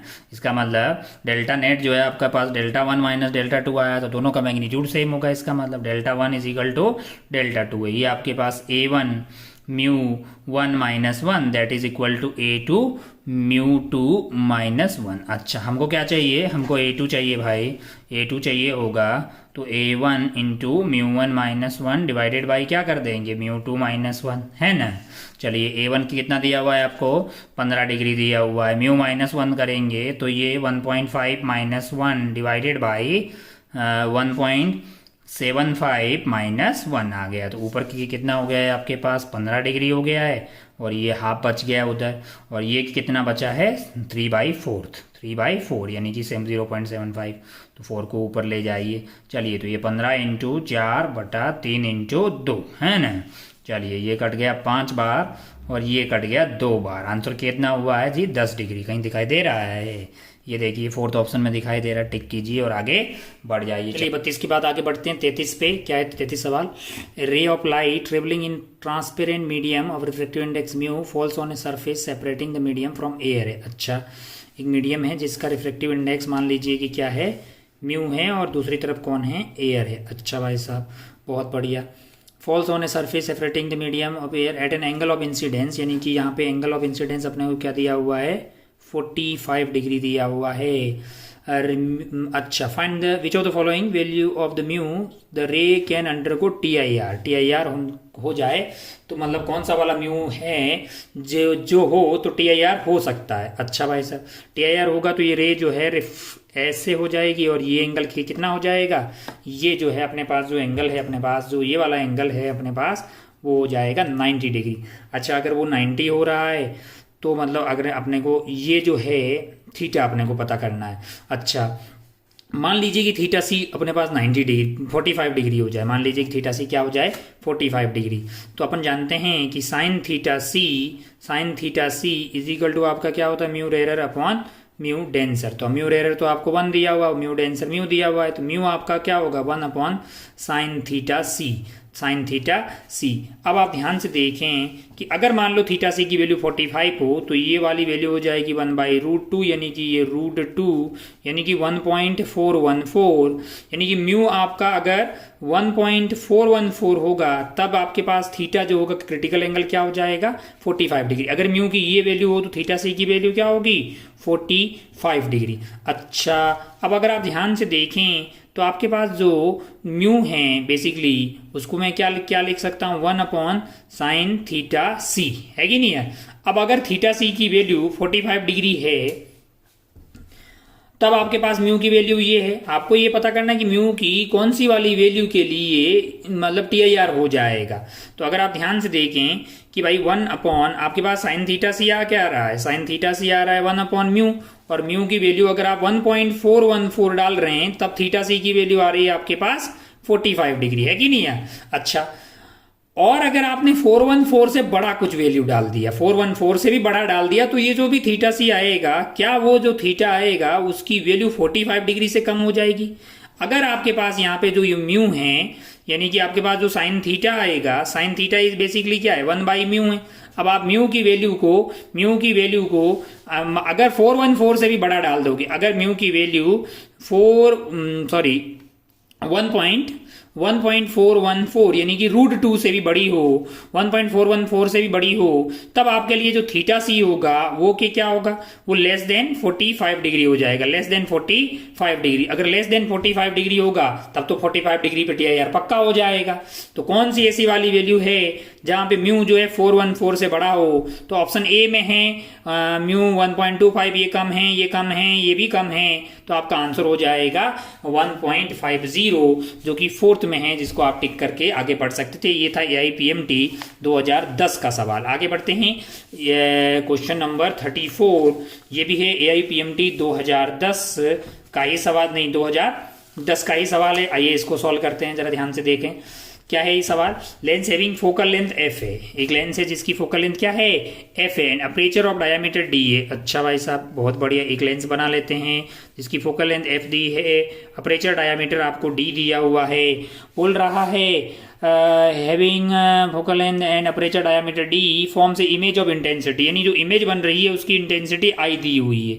अच्छा, and diameter and image intensity aperture of diameter d/2 central region of lens is covered by A black pepper, यानी कि जो सेंट्रल वाला रीजन है इसका, वो जो d/2 रीजन है उसको क्या कर दिया, ब्लैक पेपर से कवर कर दिया। तो यहां से लाइट जो है वो इधर की तरफ नहीं जाएगी, अब लाइट सिर्फ इस वाले पार्ट से ही जा पाएगी। अच्छा, तो बोल रहा है focal length of lens and intensity of the image. देखो फोकल लेंथ तो आपके लिए भाई साहब ये होगी मतलब 1 अपॉन क्या होता है basically mu prism mu lens upon mu surrounding -1 upon 1/R1 - 1/R2 ये होती है। अब आप ध्यान से देखो, यहां से बीच में से काला कर देने से R1 और R2 थोड़ी चेंज होगा यार, R1 R2 में कोई परिवर्तन नहीं हो रहा है, म्यू लेंस और म्यू सराउंडिंग में भी कोई परिवर्तन नहीं हो रहा, तो फोकल लेंथ में कोई परिवर्तन होने वाला नहीं है, मतलब फोकल लेंथ तो वही रहेगी। लेकिन हाँ, कितनी इंटेंसिटी पास होती है, वो इंटेंसिटी आपके पास intensity is directly proportional to aperture का स्क्वायर। क्या होती है, अपर्चर का स्क्वायर होती है। अच्छा, पहले आपके पास क्या था, अपर्चर d था, तो इंटेंसिटी पूरी आ रही थी, मतलब जो भी लाइट इधर से आ रही है वो यहां से पास हो रही थी, तब इंटेंसिटी आई थी। अब क्या हो रहा है, d/2 ब्लॉक हो गया, d/2 ब्लॉक हो गया है। इसका मतलब जो ब्लॉक हो गई है इंटेंसिटी वो हो जाएगी आपका, पहले d का square directly proportional to i था, तो i डैश अब जो ब्लॉक हो जा रही है वो हो जाएगी आपके पास d/2 का स्क्वायर, है कि नहीं यार। अच्छा, तो जो ब्लॉक हो जाएगी i डैश वो i/4 हो जाएगी, क्योंकि ये तो मतलब d स्क्वायर डिवाइडेड बाई 4 हो गया ना यार, i directly proportional to d square, तो i/4 तो ब्लॉक हो गई। तो अब जो है पास कितनी हुई होगी, पास हुई होगी आपके पास टोटल थी i माइनस i/4, यानी कि 3i/4 जो है अब इमेज के पास पहुंच रही होगी इमेज फॉर्मेशन में। तो अब आप ध्यान से देखें तो आप बोल पाएंगे कि फोकल लेंथ में कोई परिवर्तन नहीं हुआ है, लेकिन इंटेंसिटी जो है आप पास कितनी हो रही है, 3i/4, वही आपका इमेज बना रहा होगा। तो आपका ऑप्शन कौन सा चला जाएगा कि फोकल लेंथ में कोई चेंज नहीं होगा और इंटेंसिटी जो इमेज की होगी वो 3i/4 हो जाएगी। अच्छा भाई साहब, बहुत बढ़िया। ये था आपका क्वेश्चन नंबर 34। आगे बढ़ते हैं क्वेश्चन नंबर 35 पे। 35 आप एक बार पढ़िएगा, क्या बोल रहा है 35, क्वेश्चन नंबर 35, इसको पढ़िएगा एक बार। The speed of light in medium m1 and m2, दो मीडियम है m1 एंड m2, उसमें स्पीड ऑफ लाइट दी हुई है। अच्छा, बहुत बढ़िया भाई साहब, बहुत ही शानदार। मतलब स्पीड जो है मीडियम 1 एंड मीडियम 2 में आपको दी हुई है और आपको बोला है, अच्छा बहुत बढ़िया, तो कोई बहुत ज्यादा टफ चीज नहीं है, आप सवाल को पढ़िएगा आपसे हो जाएगा। Speed of light in medium m1 and m2 है, मीडियम 1 मान लीजिए, मीडियम 2 मान लीजिए, इसका रिफ्रैक्टिव इंडेक्स मान लीजिए μ1 है, इसका μ2 है, स्पीड v1 एंड v2 दी हुई है ना। अपन जानते हैं ना v क्या होती है, c/μ। अगर आप स्पीड का रेशियो लेंगे v/v2 तो ये आपके पास हो जाएगा μ2 डिवाइडेड बाई μ1, क्योंकि v जो है वो डायरेक्टली प्रोपोर्शनल टू 1/μ होता है। अच्छा भाई साहब, बहुत बढ़िया, बहुत ही शानदार। अगर आपको m1 और v1 v2 दिया हुआ है तो आप μ2/μ1 निकाल सकते हैं ना, ये हो जाएगा v1/v2।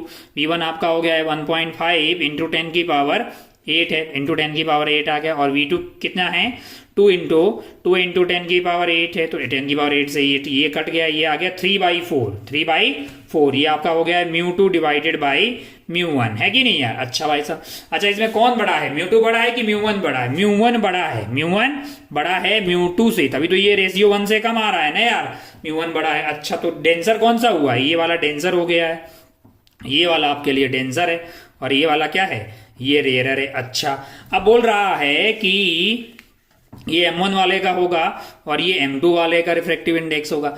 अब बोल रहा है कि if the ray suffers TIR reflection, अच्छा a ray of light enters from medium 1 to 2 है, मीडियम 1 से कहाँ जा रही है, मीडियम 1 से मीडियम 2 की तरफ जा रही है। अच्छा, बहुत बढ़िया। अब TIR हो जाए तो कंडीशन बताइए। ठीक है भाई, हमने एंगल थीटा पे भेज दिया, TIR हो सकता है क्या, 1 जो है वो डेंसर है, 1 डेंसर से रेयरर की तरफ जा रही है, डेंसर से 1 जो है डेंसर वाला है ना, डेंसर से रेयरर की तरफ जा रही है, तो TIR हो सकता है। अच्छा भाई साहब, बहुत बढ़िया, TIR हो जाए तो ये थीटा मिनिमम इतना चाहिए कि कितना होना चाहिए, sine theta c is equal to mu rarer upon mu denser है ना, तो ये mu denser divided by mu rarer, यानी कि ये कितना हो जाएगा, mu rarer upon mu denser है ना।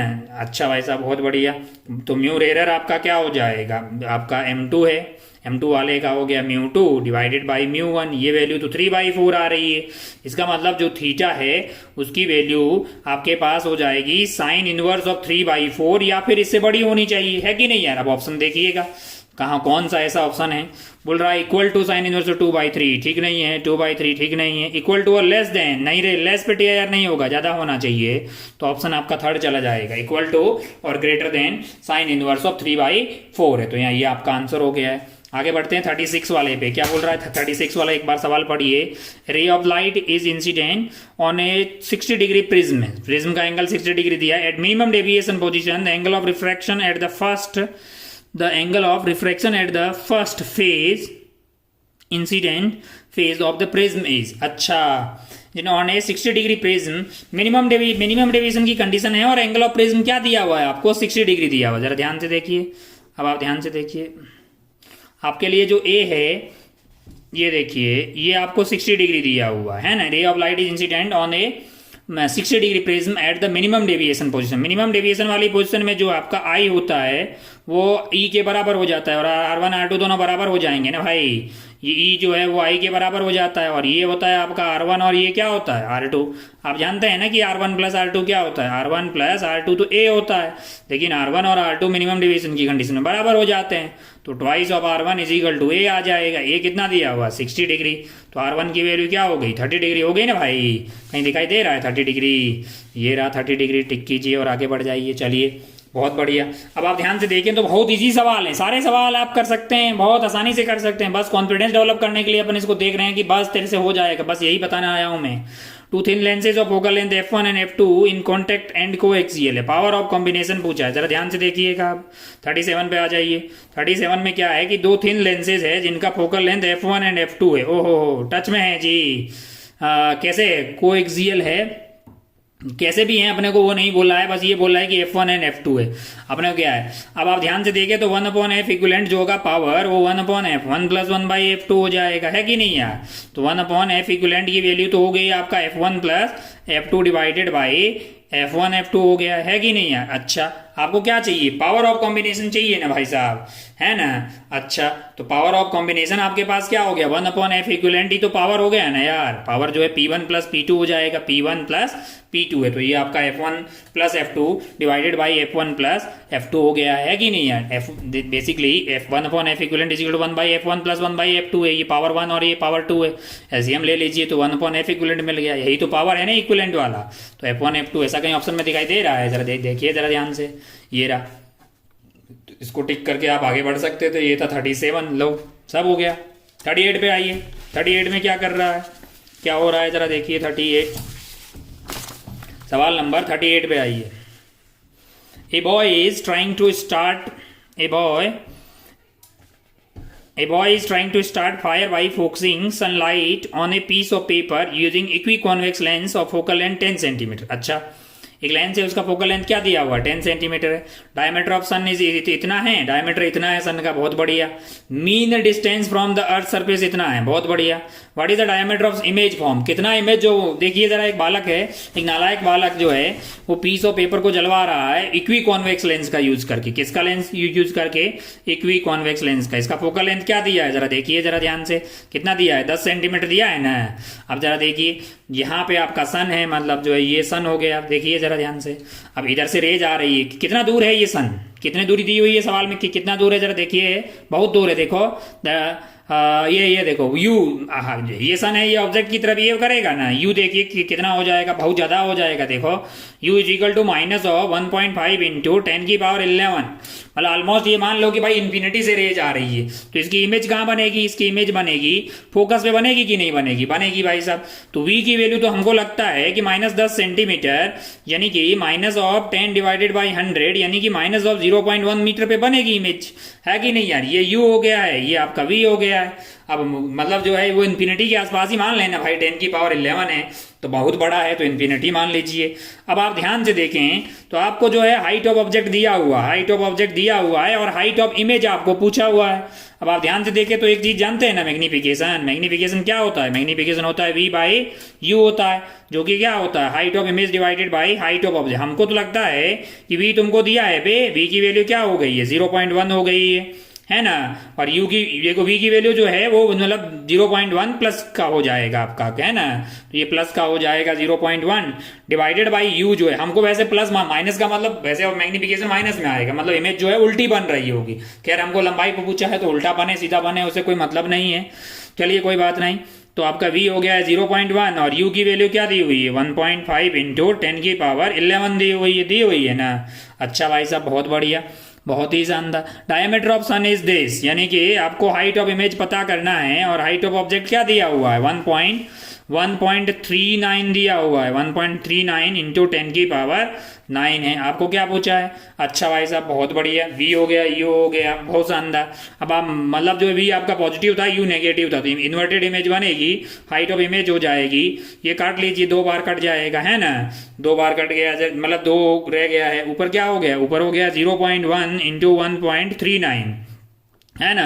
और नीचे आप जो है इसको मल्टीप्लाई कर दीजिए किससे, तो ये आपका हो गया है 1.5 इंटू, तो -3 हो गया है, जरा ध्यान से देखिए, है ना। ऊपर वाले से इसको डिवाइड कीजिएगा हाइट ऑफ इमेज और इस दोनों को डिवाइड कीजिए कितना आता है जब आप इसको डिवाइड कर रहे हैं तो ये वैल्यू आपके लिए हो जाएगी 0 पॉइंट, ऊपर वाली तो हो गई है 0.139 है ना, डिवाइडेड बाई आपका पास -3 है, इसको डिवाइड मारिएगा, या फिर इसी चीज़ को अपन क्या लिख सकते हैं 139 डिवाइडेड बाई 3 इंटू जो है आपका 10 की पावर के कितनी हो गई है, 10 की पावर आपके पास हो जाएगी जो है यहाँ पे 3 हो गई है ना।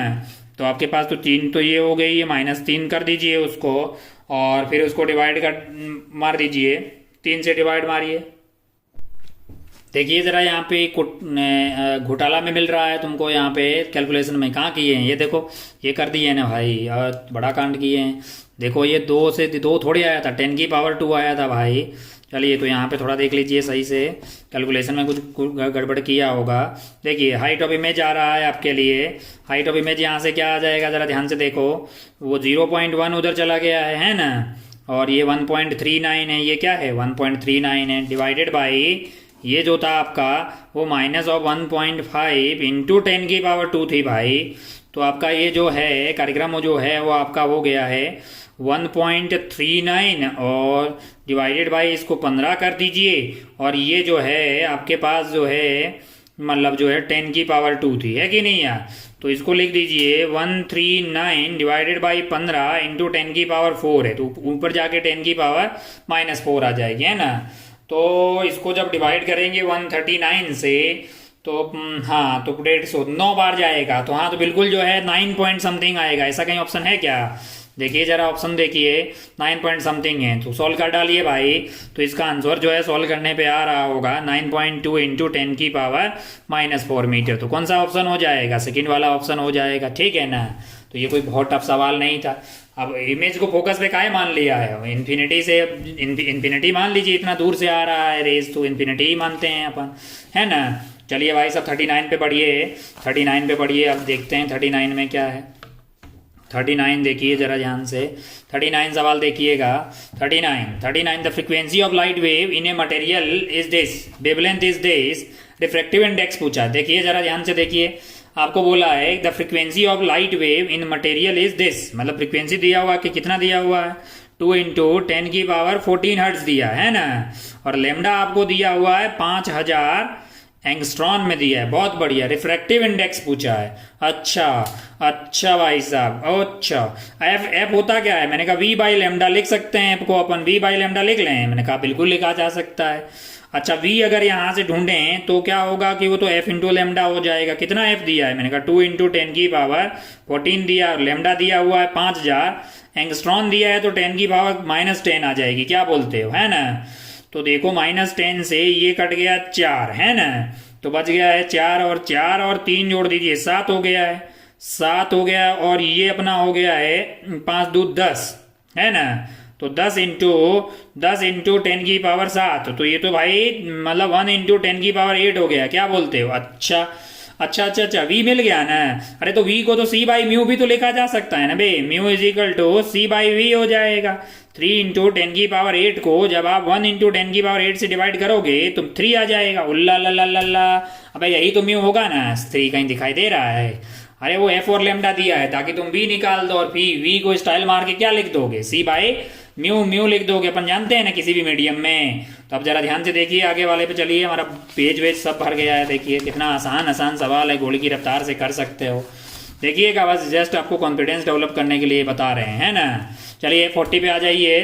ये कोइन वोइन क्या हुआ है, small coin is resting on the bottom of a beaker है, फिल्ड विद लिक्विड है, ray of light from the coin travel up to surface of liquid and moves along the surface. बहुत बढ़िया भाई साहब, TIR हो गया। मतलब मान लीजिए कि ये एंगल थीटा पे आई हुई है ना, अगर ये थीटा पे आई हुई तो ये क्रिटिकल एंगल हो जाएगा, क्योंकि जो है अलोंग द सरफेस जा रही तो ये 90 हो गया है। अच्छा ये एंगल थीटा, तो ये वाला एंगल क्या हो जाएगा, थीटा सी ही हो जाएगा। अच्छा ये 3 4 है तो हमको लगता है ये 5 हो जाएगा, क्या बोलते हो, है कि नहीं यार। अच्छा बहुत बढ़िया। अगर ये क्रिटिकल एंगल है तो साइन थीटा सी की वैल्यू को क्या मैं mu rare upon mu denser लिख सकता हूं, मैंने कहा बिल्कुल mu rare upon mu denser हो जाएगा। और उसको अपन क्या 3/5 भी लिख सकते हैं ना, ये वाला ट्राइंगल से लिखोगे, ये वाला 3 हो गया है और ये वाली हाइपोटेनियस 5 हो जाएगी, तो 3/5 आ गया। पूछा क्या है आपसे, ओहो small beaker filled with water moving up to surface, liquid moves along the surface. बहुत बढ़िया भाई साहब। How fast is the light travelling in the liquid है। अच्छा तो अपने को mu rare upon mu denser मिल गया है ना। अच्छा एक बात बताइए, v is equal to C by mu होता है ना, वो तो 1 अपॉन मतलब v directly proportional to 1 upon mu होता है। तो अगर आप mu rare upon mu denser बोल रहे हो तो क्या मैं इसको v in denser upon v in rare बोल सकता हूँ, है कि नहीं यार। अच्छा भाई साहब, इसको एयर मान लीजिए, इसको मतलब एयर मान लीजिए, और जिसका ऑलमोस्ट रिफ्रैक्टिव इंडेक्स 1 मान लीजिए, तो v इन डेंसर क्या हो जाएगा, mu rare upon mu denser है। तो ये तो आपको 3/5 दिया हुआ है, इंटू 3 इंटू 10 की पावर 8 हो गया है ना। तो 9/5 करिएगा, 9/5 कर दीजिए, 9/5 है इंटू 10 की पावर 8 आ जाएगा, है ना। तो 9 और 5 हो गया अपना, मतलब जो एक बार गया 40 है, तो 1.8 आ रहा है हमारा। तो 1.8 इंटू 10 की पावर 8 मीटर पर सेकेंड, ये आंसर आ जाएगा भाई साहब। कौन सा वाला ऑप्शन है आपका, ये जो है आपको दिखाई देगा फोर्थ वाले ऑप्शन में। कौन से वाले ऑप्शन में, फोर्थ वाले ऑप्शन में, नहीं फोर्थ वाले में नहीं, अबे सेकंड वाले में ना, कहाँ सोए हुए हैं। 1.8 इंटू 10 की पावर 8 मीटर पर सेकेंड। बहुत बढ़िया, आगे बढ़ते हैं भाई साहब, बहुत बढ़िया, बहुत ही शानदार। चलिए आगे बढ़ते हैं। 41 देख लेते हैं। A microscope is focused on a mark on a piece of paper, then a slab है, then a slab of thickness कितना है, स्लैब का थिकनेस दिया है 3 सेंटीमीटर, कितना दिया है 3 सेंटीमीटर, रिफ्रैक्टिव इंडेक्स दिया है, मतलब म्यू ऑफ स्लैब आपको दिया हुआ है 1.5। बहुत बढ़िया भाई साहब, ओहो। अच्छा माइक्रोस्कोप जो है उसके ऊपर ये रख दिया, पढ़ लो एक बार सवाल भाई। एक पेपर था, उसके ऊपर एक स्लैब रख दिया जिसका थिकनेस इतना है और म्यू इतना दिया हुआ है ना। अब बोल रहा है कि माइक्रोस्कोप को दोबारा से फोकस करना पड़ेगा। अबे करना पड़ेगा ना, क्योंकि ऑब्जेक्ट अब चेंज हो गया है, शिफ्ट हो जाएगा ना भाई, स्लैब के कारण क्या हो जाएगा, शिफ्ट हो जाएगा। कितना ऊपर, और ऊपर शिफ्ट हो जाएगा, है ना। तो ऊपर उतना ही फिर क्या करना पड़ेगा, माइक्रोस्कोप को भी तो ऊपर शिफ्ट करना पड़ेगा ना। तो अच्छा, तो शिफ्ट अपन जानते हैं ना भाई, अपन शिफ्ट के बारे में पीएचडी करके बैठे हुए हैं कि शिफ्ट जो है T into 1 upon mu surrounding upon mu slab होता था कि नहीं होता था, होता था ना। तो T तुमको क्या दिया हुआ है 3 सेंटीमीटर दिया हुआ, 1 अपॉन म्यू सराउंडिंग कुछ नहीं है तो 1 मान लीजिए, म्यू स्लैब 3/2 दिया हुआ है 1 पर, है ना। चलिए तो ये 3 माइनस 1/3, ये तो 1 सेंटीमीटर आ गया जी, 1 सेंटीमीटर अपवार्ड, 1 सेंटीमीटर अपवार्ड। ये आपको जो है 41 में आपको आंसर दिखाई देगा, 1 में आपको आंसर दिखाई दे जाएगा। बहुत बढ़िया भाई साहब, बहुत ही शानदार, बहुत ही बढ़िया, है ना। चलिए तो ये हो गया आपका 41, क्या हो गया है, ये 41 क्वेश्चन हो गया है। आगे बढ़ते हैं, पेपर वेपर सब भर गया है। चलिए 42 पे चलते हैं भाई। 42 काहे आउट ऑफ फोकस हो रहे हो भाई, फोकस कीजिएगा ढंग से। AIPMT प्रीलिम्स 2006, AIPMT प्रीलिम्स 2006 देखिएगा जरा ध्यान से।